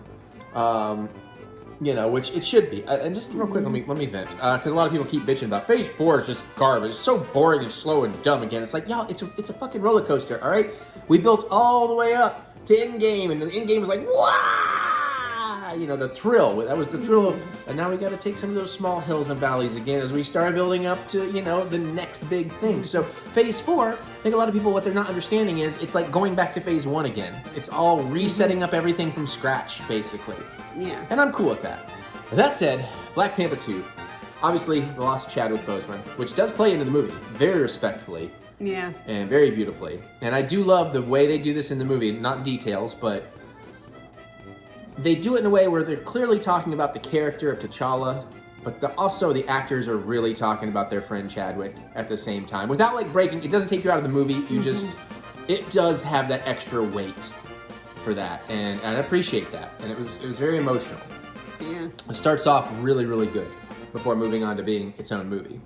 Yeah, they don't say what happened per se. I mean, there's a lot of they kind inference. They don't make it very specific, but and without spoiling anything, let's just say I think they tied it in and made it feel very real. Like if you know what we're talking about, you know what we're talking about. But in a way that feels very Marvel-like and did tie into the story and help set up where we're going. So I think they did. That's one of the real strong suits is they used that to actually springboard a really good story to tell. Yeah. So there was that, but and you know, there's a mid-credit scene which you really need to watch because it is adorable and lovely and warm and awesome. But then, you know, it's like, honestly, if anything, it's almost, you could almost complain that there's almost no Black Panther in this. And they do a good job keeping you on your toes of who is actually gonna be. Like, we all kind of have, like, you watch the trailers and you feel like maybe it's obvious and everything, but you don't really know. And then as you're watching the movie, they do a good job of kind of making you think, well, you know, maybe it's not, maybe it's this, maybe it's, it could be. So until it's really, really revealed, they do a kind of a good job of you not really sure who's going to take the mantle, especially the less familiar you are with some things. Because, like, I watched some reviews last night, and some of the side characters, like one person, I think it might have been Doug Walker, was referring to Riri Williams. And he's like, because, like, there's this new side character that comes in, it's like, maybe she's going to be, and I'm like, oh, you didn't know who she was. That's fair. Yeah. Like, I was hyped for Riri Williams. I was hyped for Ironheart. And, honestly, maybe because I was hyped for it, I was hoping for a little bit more of that, but it was really good. I really liked what I had. I got really excited with all the Riri Williams stuff. And Doug does not know the comics. No, and that's fair. And I mean, I'm not claiming to be a super fan, but I was a fan of Ironheart, and I've been really looking forward to her MCU debut, and I was not disappointed. I mean, sure, I wanted a little bit more, but that was like my hype, you know, so. Yeah. But I really like what I got, and I like the chemistry with all the characters. Mary, you should probably say some stuff. I feel like I have just been going on. It's been all me. It's my bad. I'm not blaming you. I'm saying because you don't take a breath. That's what I was trying to say. Is I have not given you any space to say anything. Please say some things. I really enjoyed this movie, and I think, and I can see some people going like back and forth on the whole stuff in the beginning because you have like all these people. It's like a celebration but mourning at the same time, and I can see how it's easier to do the celebration of life when you are not the immediate family. Well, I think they play into that a little bit too, but also I think that's like a cultural thing as well. Yeah, it is because that's very true. There are many cultures that are like, you know, and that's how at my funeral. Like, don't fucking sit around and cry and be sad. Like, let's party, let's celebrate. Everybody get fucking shit-faced drunk and start a circle pit. Around my coffin. No, maybe you're going to be pushing my coffin in the circle. Oh, Jesus Christ. You ask a lot of me. I do. I ask so much. But anyway, sorry. But again, I thought all that was handled beautifully. And I want to say Technomon. I have got to learn what the fuck to call these people. Unofficial Atlanteans. Telosian, something like that. Yeah, it's one of those things. I know they said enough times, but it still didn't sink in. Right. But are not Atlanteans. But that was all fantastic. Yeah, well, again, no surprise here, but like costumes, sets, makeup, all those designs. Again, if they don't win again for freaking costuming. Well, it depends on what they go up against, but they should at least be nominated for sure because, again, it is every bit as spectacular as it was the first time around. Yeah. And on that, I think one thing that was maybe even a little more interesting was the music, because the music was great the first time. Yeah. But now they were able to not just give you this new textural layer of Sonic with the Wakanda side. They found a way to do that with the Atlantean side too. Oh, And they have yeah. their own very unique Sonic signature that also plays into the movie in some very eerie ways. Like their first appearance in this movie is really fucking creepy and unnerving. Huh? I was just like, I was about to say something. It's Oh. like, oh, not doing Good, spoilers. thank you. Because you see how I vagaried around all of that. Yeah, that was the only thing that kept me from actually saying it. Was Right. oh, he's doing the thing. Yeah.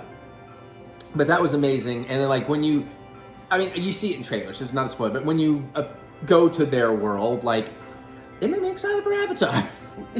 But also, I mean, the music and everything, very beautiful. And I think they did a really good job with Namor being the villain. Like, again, I'm not super comic accurate, I don't know, but I liked him in this movie. Actually, also, too, making him, much like they did with Killmonger in the first movie, they did a really good job of making this guy, like, you could kind of be on his side. And he is charming, and you totally get where he's coming from, but at the same time, he is scary and powerful when he needs to be. And it's a villain, like, it's one of those where there are no real villains here. The villain is people's impatience or inability to process their feelings. It's the humanity itself is the villain in this movie. What makes humans human. Yeah, there is that. Because that's where it kind of all comes from, you know. And damn, I mean, I kind of liked. I thought there was a little chemistry with Namor and somebody in this, and I was like, okay, I kind of like what you're doing here. I agree. And so that was fun. And Okoye, of course, is fantastic in here. Man, she had some badass fights, particularly the one on the bridge. We'll just say that. There's a lot of pretty good fight sequences in here. Yeah. Can't talk spoilers, so I hate doing these reviews. It's like you get the details. M'Baku was cool. He's the love funniest thing in the M'Baku. movie. He's great. Yeah, he's great. And I love his arc at the end. I think that was really fun, too. New Black Panther suit looks awesome. There is some pretty big surprises in the back in what little Black Panther part you get. But again, Black Panther was a very small part of the title. This is really called Wakanda Forever. Let's be real. They only had to put Black Panther for the people that don't understand. The real general audiences. I love the water tech. And you know what? I'm so glad we had to cancel. Like, we had pretty much perfect Thursday seats. You know, we talked about picking those up in Disney. But we ended up having to cancel those. Because that Azur Italian dinner that you saw earlier in this vlog, which was absolutely worth it. But we got lucky because we were able to get an IMAX 3D screening. And boy, was that worth it. Because IMAX would have been great, but Jesus Christ, if you're going to see any 3D Marvel movie, this is one to see in 3D. Because there's a lot of great like slow motion shots, especially of like exploding water or the under the sea stuff. Like, you know, where I'm really excited to see the behind the scenes of this. I'm really excited to see how much they actually filmed in like water tanks versus how much they stole a bunch of James Cameron Avatar tech for motion capture or whatever. And then honestly too, Namor's tiny ankle wings. They are fucking ridiculous. You do kind of want to laugh at them. And I love that the movie just embraces that and never references it. They're just like, yeah, he has wings on his ankles and makes him fly. Moving on.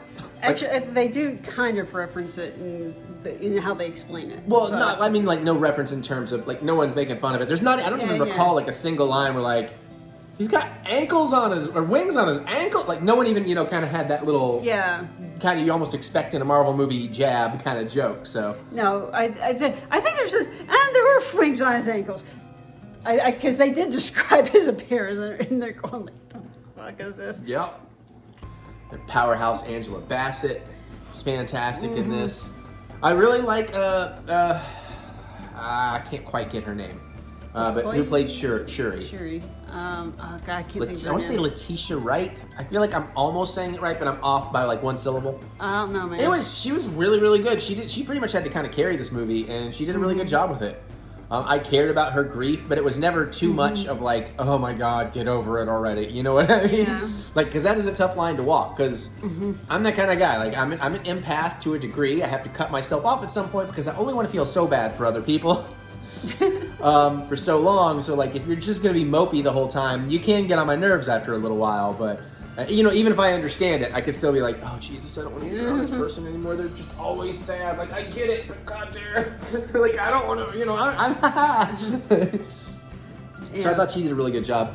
And, like, even though I'm sure there's a lot of dudes out there yelling about the MCU. It's like, well, this made sense. They kind of had to do it this way, and it's great. And then Riri is awesome. I love her introduction, her comedy, the setup, the way it does still fit kind of a lot of her actual comic origin. But they don't really do an origin story here. They'll probably save that for the TV show. And she's already been doing some things. And yeah, it was just a really, really fun time and a good time. And the actions was great. Yeah.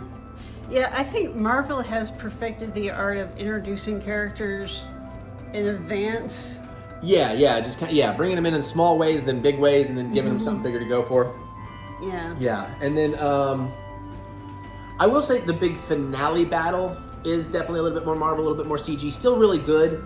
And without getting specific, there are some other armors in this for various things. And there's one, I think most people, we're all kind of in agreement. I guess it's comics accurate, but it just doesn't, I don't know that it's just not translating right. It's like, it's not terrible, but it's kind of like, I don't know how I'm feeling about this one. Have you looked up the comics? Because I haven't. No, I haven't either. Okay. But that's my assumption, is that maybe it's comics accurate, but it's just not quite translated. Because I heard a few other people complaining, like, it wasn't awful, but it was going to take some getting used to on this particular character. I think that's how the character felt about it, too. Yeah, technically. So now if you know, you know. But yeah, man, really, really great time. Not surprised. Loved the hell out of Wakanda Forever. And next up is Ant-Man. We got to see the Ant-Man trailer in 3D too, so. Ooh, can't wait for that. Yeah, that's going to be fun. That's going to be real fun. This is more than Kang watch. It's like, damn, Kang everywhere. You get a Kang, you get a Kang. Everybody look under your chairs. Everybody gets a Kang. All right, we got other reviews. You want to say anything else about Wakanda Forever? I really enjoyed it. It'd be real interesting to see what they do with the third one. And it did manage to even get to me like 2 or 3 times. I thought it might have. It even got very emotional. Oh, and then, you know, we had like some cool, and I don't want to give specifics, but some cool reveals, and some very little bit of the movie is kind of U.S. government stuff, and interesting. And they left a cliffhanger there that interesting. No end credit. Yeah, just a mid credit, no post credit. Yeah. Which is a bummer, but sit there and listen to the music anyways. It's awesome. All right, we're gonna move on. We'll talk to y'all. We got another movie to talk about, so we'll talk about that. We'll see you in a bit.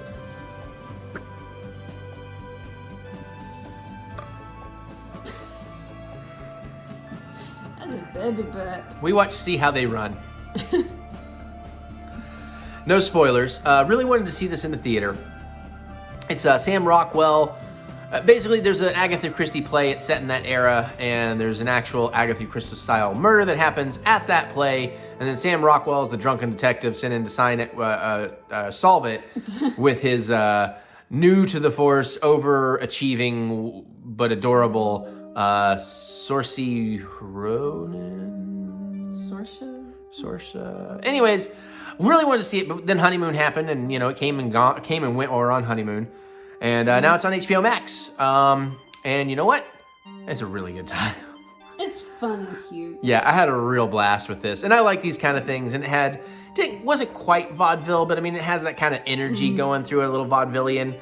Adrian Brody, the opening with Adrian Brody is fantastic. And just really kind of meta and cute and really fun. Meta. Yeah, and the performances are great. I will say, though, I kind of thought the whole thing was going to be in the theater house, like the night of the murder. I thought it was going to be more traditional that way, but they do kind of start going other places and doing things, but they do keep up that tone and that energy in a very beautiful way. And lots of little jokes that you might miss, you know, you're laughing at other jokes, and just really great energy, fantastic cast, and I would watch it again. What do you think? I agree. Okay, we're review doing, over. We're doing non-spoilers, right? Yeah, non-spoilers. Okay, yeah, I agree. All right, bye.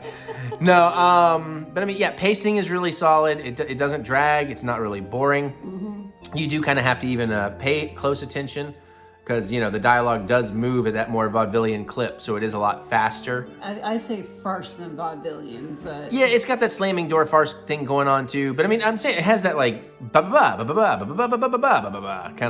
of rhythm of a vaudeville act. You know, it's like there aren't pauses and lingering breaks and people stopping to think about what was just said. It's like, you know, so, but I appreciate that. And I will not tell you the ending, but even Dad was impressed that you predicted the ending from something. Not necessarily who done it, but how the movie was going to end. And it was still entertaining. Yeah. Even though she ruined it. No, I'm just kidding. Just kidding. But honestly, I really liked it. I would like to see more movies like this. Yeah. I was gonna say it's not Wes Anderson, but some really of the set design and stuff feels a little. Nope. Okay. Sorry. Nope. Sorry. Jack's thinking about jumping on a little like TV tray table here that could be disastrous. Yeah, I kind of get why she says that, but I don't agree with it. It's just I think actually it's more to do with the line delivery. Well, also I think you just have the French Dispatch stuck in your head, and it might be. It just looks similar era, and it has some of the same cast. So I think that's just why you keep equating it to Wes Anderson, because I'm like, I don't get any Wes Anderson out of this, other than maybe he was slightly inspired by some things like this. Yeah, that might have been. But I mean, I'm not saying you're wrong. I'm just saying I don't get it. French Dispatch that's stuck in my head. Yeah, but I like this more. I mean, I like Wes Anderson, but this was more my jam. Plus, a fun murder mystery. I don't know that it was all that satisfying necessarily, but it wasn't quite as twisty-turny. They didn't quite do as much making you think, oh, it's this person. Oh, wait, no, it's this person. Oh, wait. But they did kind of, and it's in the trailers too, but they do kind of joke on that a little bit. Well, I mean, it's technically a murder mystery. It's first and foremost a comedy. So putting in a ton of twists and turns may not have been the priority. Yeah, but if they had, I think it would have been a much stronger movie, because I think that was part of what sold me. Is it's like, oh, it is an Agatha Christie style murder mystery, but as a comedy. You know. Yeah. Whereas like Knives Out is just going to be great. It had enough comedy, but it was really more of a murder mystery. Maybe I just want murder mysteries. I'm just ready for Glass Onion. Yeah, true. I have not seen a trailer for Glass Onion, to be honest. Maybe you just shouldn't. I don't think it gives anything away. It looks fucking great. Cast is awesome. You're gonna like the cast. Right, Kim? Mm-hmm. So Janelle Monáe's in it? I believe so. You just had to say that. Right? I know. That's how I set it up. Is there anything else you want to say about this movie? It's not. If you like those kind of movies, if the trailer looked good to you, you'll like the movie. Especially like if you have HBO Max and you're not paying anything extra for it. Had I gone to the theater and paid full price, I still would have very much enjoyed it. But I think it's really got to be your kind of thing, because it's very era appropriate. It's very upbeat comedy, like high energy comedy. Mm-hmm. But at the same time, feels like they could have gone a little further with it. Because also, what is it? Noise is Off makes me want to go watch Noise is Off again. Because that was murder in a theater. Mm-hmm. Was there a murder in that? Yeah. No, nobody actually got killed. I don't think. Anyways, it's a good movie. Okay. Right. I guess that's it. I thought that would be a longer review, but that's fine. All right, hard to talk about a murder mystery without spoilers, so that's our thoughts on that. We may watch Don't Worry, Darling tonight. We'll see. We'll see if that makes it in the vlog. Hello, Jack's butt. We got Aaron's butt right here, too. Bye, Jack's butt. No, he's good. Fuck with Eddie B. No, he's good. Oh, were they just being sweet? They was just being sweet. Nothing that shows anything. Okay. Look at these cute putties. Ava's trying to bite her arm off. Look at these cute putties. Your matching hoodies. Which is not intentional. Mary's just been wearing hers, and I felt like getting out of dark clothes today, and it's gloomy as shit out, so I'm ready to put up the Christmas tree. But hey, we're filming this, and Christmas is like 6 weeks out, so 6 weeks, that's not, Okay, there's more segments. We'll be back. Hello, Jack. Hi. Oh, you're so cute. Uh-oh. Look at all our Robo-Babies. Any people with all the tools. ITBT.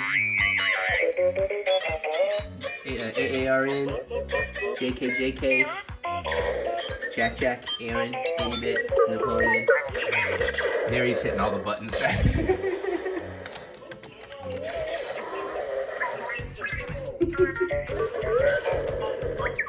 Look at these beautiful things. We found the right personality chips for each one now. They do obviously roll around, but we don't want to roll them them off the ledge here. And the cats have been pretty good about not chewing things like antenna, but now I'm a little bit wondering if I should leave all that. But I'm very excited about our Build-A-Droids, but we need like a toolbox or something to keep all our spare bits in and add to over the years, because I told Mary every time we go we're gonna build at least one more. And there's so many other cool accessories, like, what was it, the one droid, Dramando, it was like that would row the boat. Oh yeah. They had like the whole accessory kit to give that thing. Fairy droid. Yeah, give him like the fairy droid. Yeah, give him legs and arms and it's like, and it actually moves with the motor. Kind of the same way we put the blasters on an AP1 over here. So yeah, they light up. I actually have jetpack legs, but they don't quite fit him. He's a little stubby legged, or they would light up. And they don't really color scheme fit into the other droids, so. Can you buy like just long legs for him?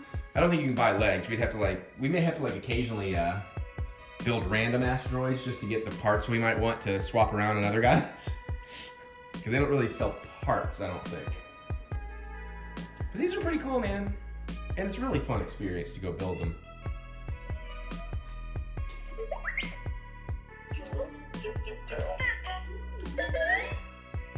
All right. Hey, cocktail time. I totally made this up. This is my own invention. I'm kidding. So we're gonna make something called the Dram Ricky, because I got a new liqueur I'm excited about. In Universal Studios, where I really want to go back to, but not as much as I want to go back to Disney. We went to the Stillwater Tavern. I don't remember what it was, but it had some kind of cocktail. Maybe it's in the vlogs. And it had...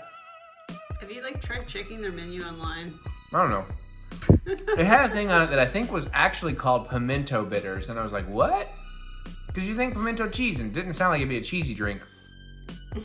So I looked into it, and pimento bitters has nothing to do with pimentos, or at least as far as I know. It's a Jamaican cordial liqueur. It's basically an allspice liqueur. It's kind of a rum-based, allspice flavored thing, which, you know, very pumpkin pie spice. And I wanted some. Okay, I'll stop. I wanted some forever. And Total Wine finally got allspice Dram. So I have a few recipes to play with this. This is the easy one because I'm feeling lazy. We wouldn't have guessed. Right? It's actually early. I'm just tired. My allergies kicked my ass today. So we got a Collins glass. We're gonna fill this fucker with ice. And frozen chicken nuggets. Then ignore that. You're not supposed to know about any of that. I'm not showing it. Good. No, but I know you probably need a fresh batch. Oh yeah, no. We'll get back to that experiment. Collins glass, ice. Baby. And I was gonna be all cool and be like, I don't have to even look this up. But now I'm doubting myself. 1.5 ounces of the Dram. This is also a very straightforward Dram drink. It's supposed to be a little warm, a little spicy, a little sweet. So 1.5 ounces, you know, basically a shot. Done pouring. You want to do what with it? I smell. Oh, just give me the bottle. Like the bottle? Okay. I don't know if it's gonna drip on you. Yeah, it smells like allspice. Cool. Oh yeah, I get it a little bit. It's like I'm gonna drink some anus. Oh Jesus, that's not part of allspice. Is anus not allspice? No. Is allspice part of anus? No. And It's anise. probably why I like it. That's what I said. Anus. Anise is its own spice. Yeah. Oh yeah. No, trust me. The butthole is very spicy. In case you're wondering what's inside it. It's not astronauts. It's not aliens. Just all the peppers you eat. It's black licorice and scorpion peppers. All right, we want 3/4 ounce. I just squeezed this fresh lime juice. We want 3/4 ounces. I don't have a 3/4 marker on here. We're gonna have You to. should. I don't on mine. Mine's a little bit cheaper than yours. Oh, you don't? Yeah, I know. Can you not? Can I? Cause Sorry? also like it's all drippy and now your hand's sticky and you're gonna handle my phone. Yes, exactly. I just like she took her hand back and had to like lick it clean. I was like, I know, right? It's a spot. Uh-huh. That's fine. Well, because this is what's weird to me. Oh, shit. I'll try to pour this a little light because it's actually very close to an ounce. So we'll try to leave a touch in there. And he pours it all. No, I left seeing Okay. We are talking. Actually, I could still use just a dash. Because it was close. It was close. It's like a quarter of an ounce, bruh. Okay, and then it's supposed to be chilled soda water, but this is all I have left from the fridge. I was about to switch to a new one. You top with it. Which, like, yeah, but how much, you know? Well, since they told you to use a Collins glass and you did fill it with ice, I'm going to say a lot just because... I farted. I'd say, like, be an inch shy of the rim. Won't fill it all the way, Like- the way. Yeah, about there. Okay. At least that would get a little carbonation. And then you drink it. It doesn't say anything about straws or stirring, but I'm going to stir that. Although it looks kind of cool that way. You see, I mean, you could just try tipping it back and taking a drink that way, because you stick a straw in there without stirring it, you're just going to get the rum. Right, the dram. The dram. Jamaican me crazy, baby. We're going to stir that a little bit. That seems like a good stir. Was that a good stir? Yeah, it's still a bit layered, but I used to stir mine. Oh, well, let's get a little more. Okay, I say you fairly evenly mixed it. It looks like a fall. It looks pumpkin-y. That's cool. Yeah. Got a little bit of an orange tint to it. Mm-hmm. Yeah, he's palate cleansing. Agua.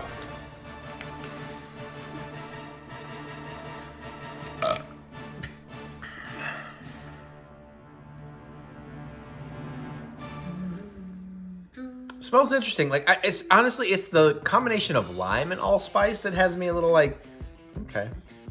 But lime and rum, so. Yeah, all right. I'll go for it.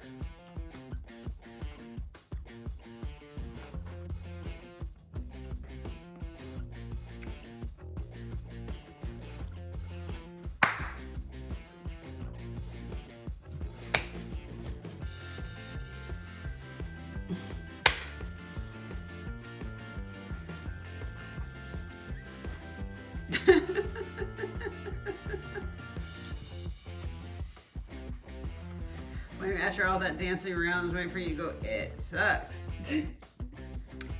It's interesting. It's really the lime juice and the club soda more than anything. I'm not quite getting the dram. I like it. I can't say I love it, like, oh, I'm dying to make more. Does it have the possibility of being one of those building things that, like, the more you drink, the more you get, sort of? I don't know. I just honestly, it really, and maybe it's because I had the bottle of wine and I ate some buttery popcorn and drank some water. Sauvignon Blanc. I'm just giving you the full. It really tastes more like Sprite more than anything because of the lime juice and the club soda. All right, let me try it. I mean, I get a hint of the allspice. Again, it's not bad. Allspice is kind of in the back end, I think. I can taste it, but I can see where the lime is masking it a bit. Mm-hmm. Right, it's very lime soda, right?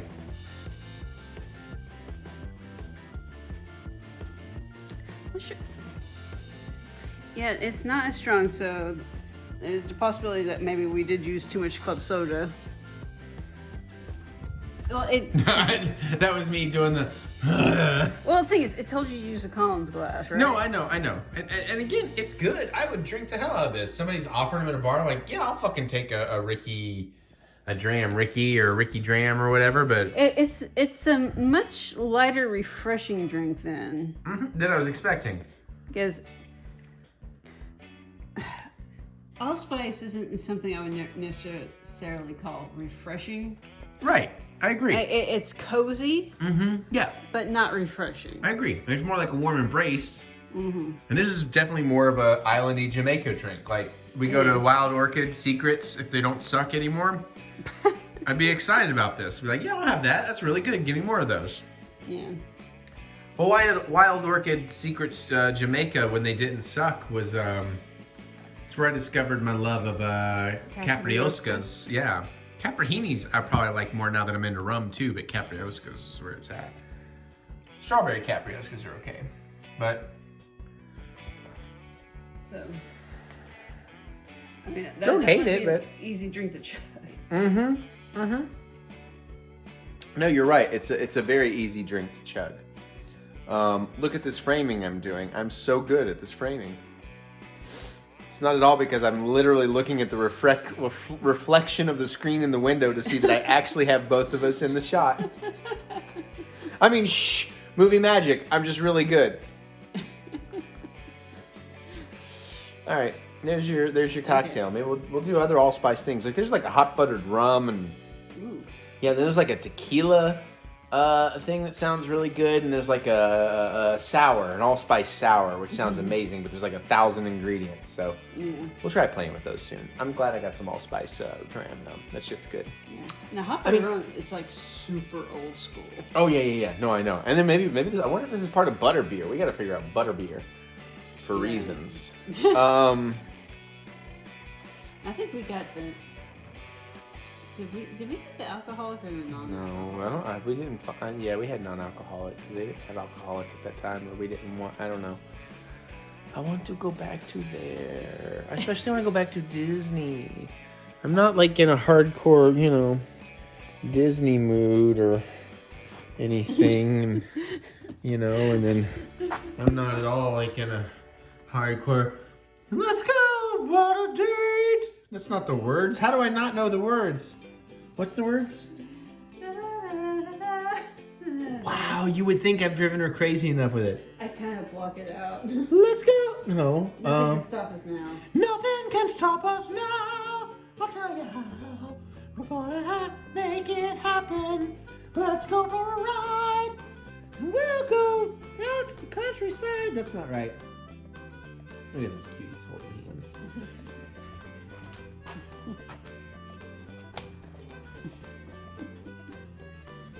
Now, as we travel down the highway, and it's all going my way, everything's going peachy keen. No. All right. Seriously though, rich people, give me a lot of money. I just want to live. How much will you all pay me to become a full-time Disney influencer? Y'all don't. No, do. They pay us to do it. It doesn't cost us anything. Think of the children, Mary. I think this is like a Mr. Beast level. Think of the adult. Mr. Beast! I watch your video. As do a lot of people, obviously. Can we just go back? We experienced Halloween. I want to experience Crimbus. And then Halloween again, then Crimbus again. What other holidays do you think they do at Disney parks? What other holidays do they do? Like the way they do Halloween and Christmas. I don't know. I don't think they do Valentine's. They probably do a hell of a New Year's. That'd be fun. Valentine's probably not. St. Patrick's not really not. Eric's birthday they should, but they don't. Nothing. 4th of July. I wonder if they have some kind of 4th of July party. I could see that. That's possible. I That's just really feel probably like nothing it. has like a seasonal spread like Halloween and Nothing else has the consumerist bent of a Halloween and a Christmas. Let's be real. Yeah. But honestly, that's part of what makes it so much fucking fun.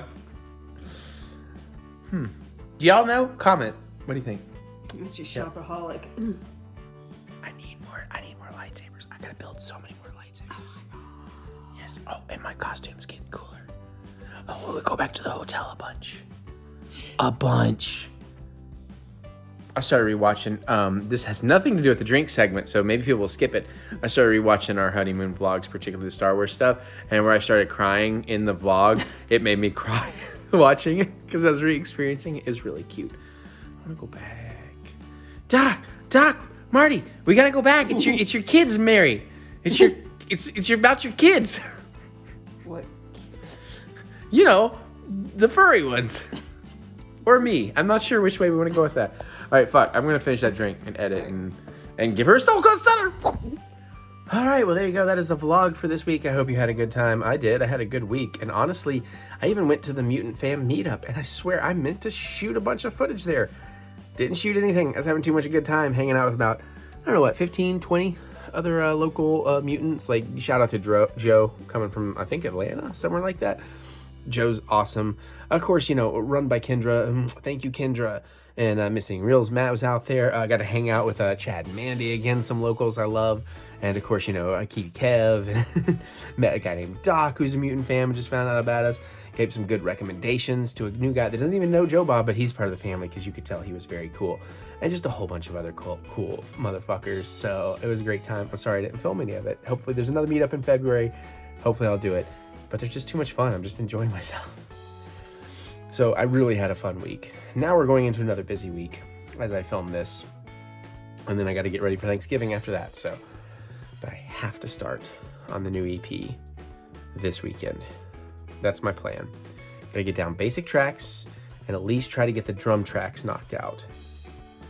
And then maybe get the real guitar tracks and bass tracks out. But those could happen more over the week. I feel like if I get past the hurdle of getting the drum tracks knocked out, the full correct, I'm gonna spend 18 hours sweating my fucking ass off.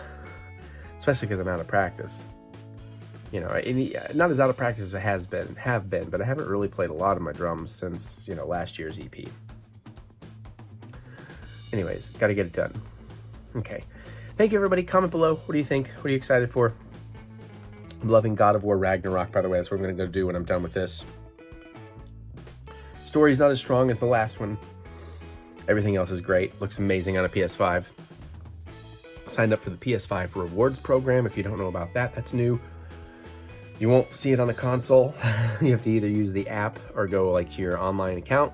Sign up for that. When you buy games, when you earn achievements over time, you'll get points to spend on games. You can get gift cards, things like that. It's kind of the rewards program of Xbox, but it's brand new and it ain't near as good as the Xbox stuff yet, but has its own interesting bent. So just throwing that out there if you didn't know about it. Random other stuff. Bought Terrifier on digital, even though I signed up for Terrifier 2 on digital, even though I signed up for Screenbox for a year and didn't watch it there and didn't get to see it a second time in the theater. But hey, in like 4 weeks, it'll be out on Blu-ray and home video and 4K, and I have 3 different editions pre-ordered because I fucking love that movie. And my boy Jeff Whitmere, awesome Mutant Fan parody god, did an awesome Art the Clown parody song, and like the entire cast and crew have been retweeting and posting for him, and I'm loving that for him. That's just so fucking cool because I've kind of been there and like I know what that feels like, and I'm just so happy and thrilled he's getting to experience all that. Again, I think he's probably done it once or twice before, but this one felt really like, oh, they've really latched on to it. So fuck yeah, Jeff. Cool trailers coming up too, including one with my boyfriend Jonah Ray. But it's a Joe Begos film. All right, comment below. What do you think? Can't wait to hear what you have to say. You can also click the thumbs up button. Give me that good old thumb of encouragement, as I do love to be encouraged. And remember that we will get through this. We will get through this together. Check out my music anywhere you listen to music. That EP better be coming before the year's over. Look up Eric Butts, Spotify, Apple Music, wherever. Check some stuff. Maybe you like it, maybe you won't. Check out my filmmaking, out-of-date website, TheEricButts.com. More stuff in the links in the description below. Click the see more button to see more butts. Also, I had to update my Fitbit. I had to get a new one. I haven't had a new one in like almost 4 years, and it was just not really working.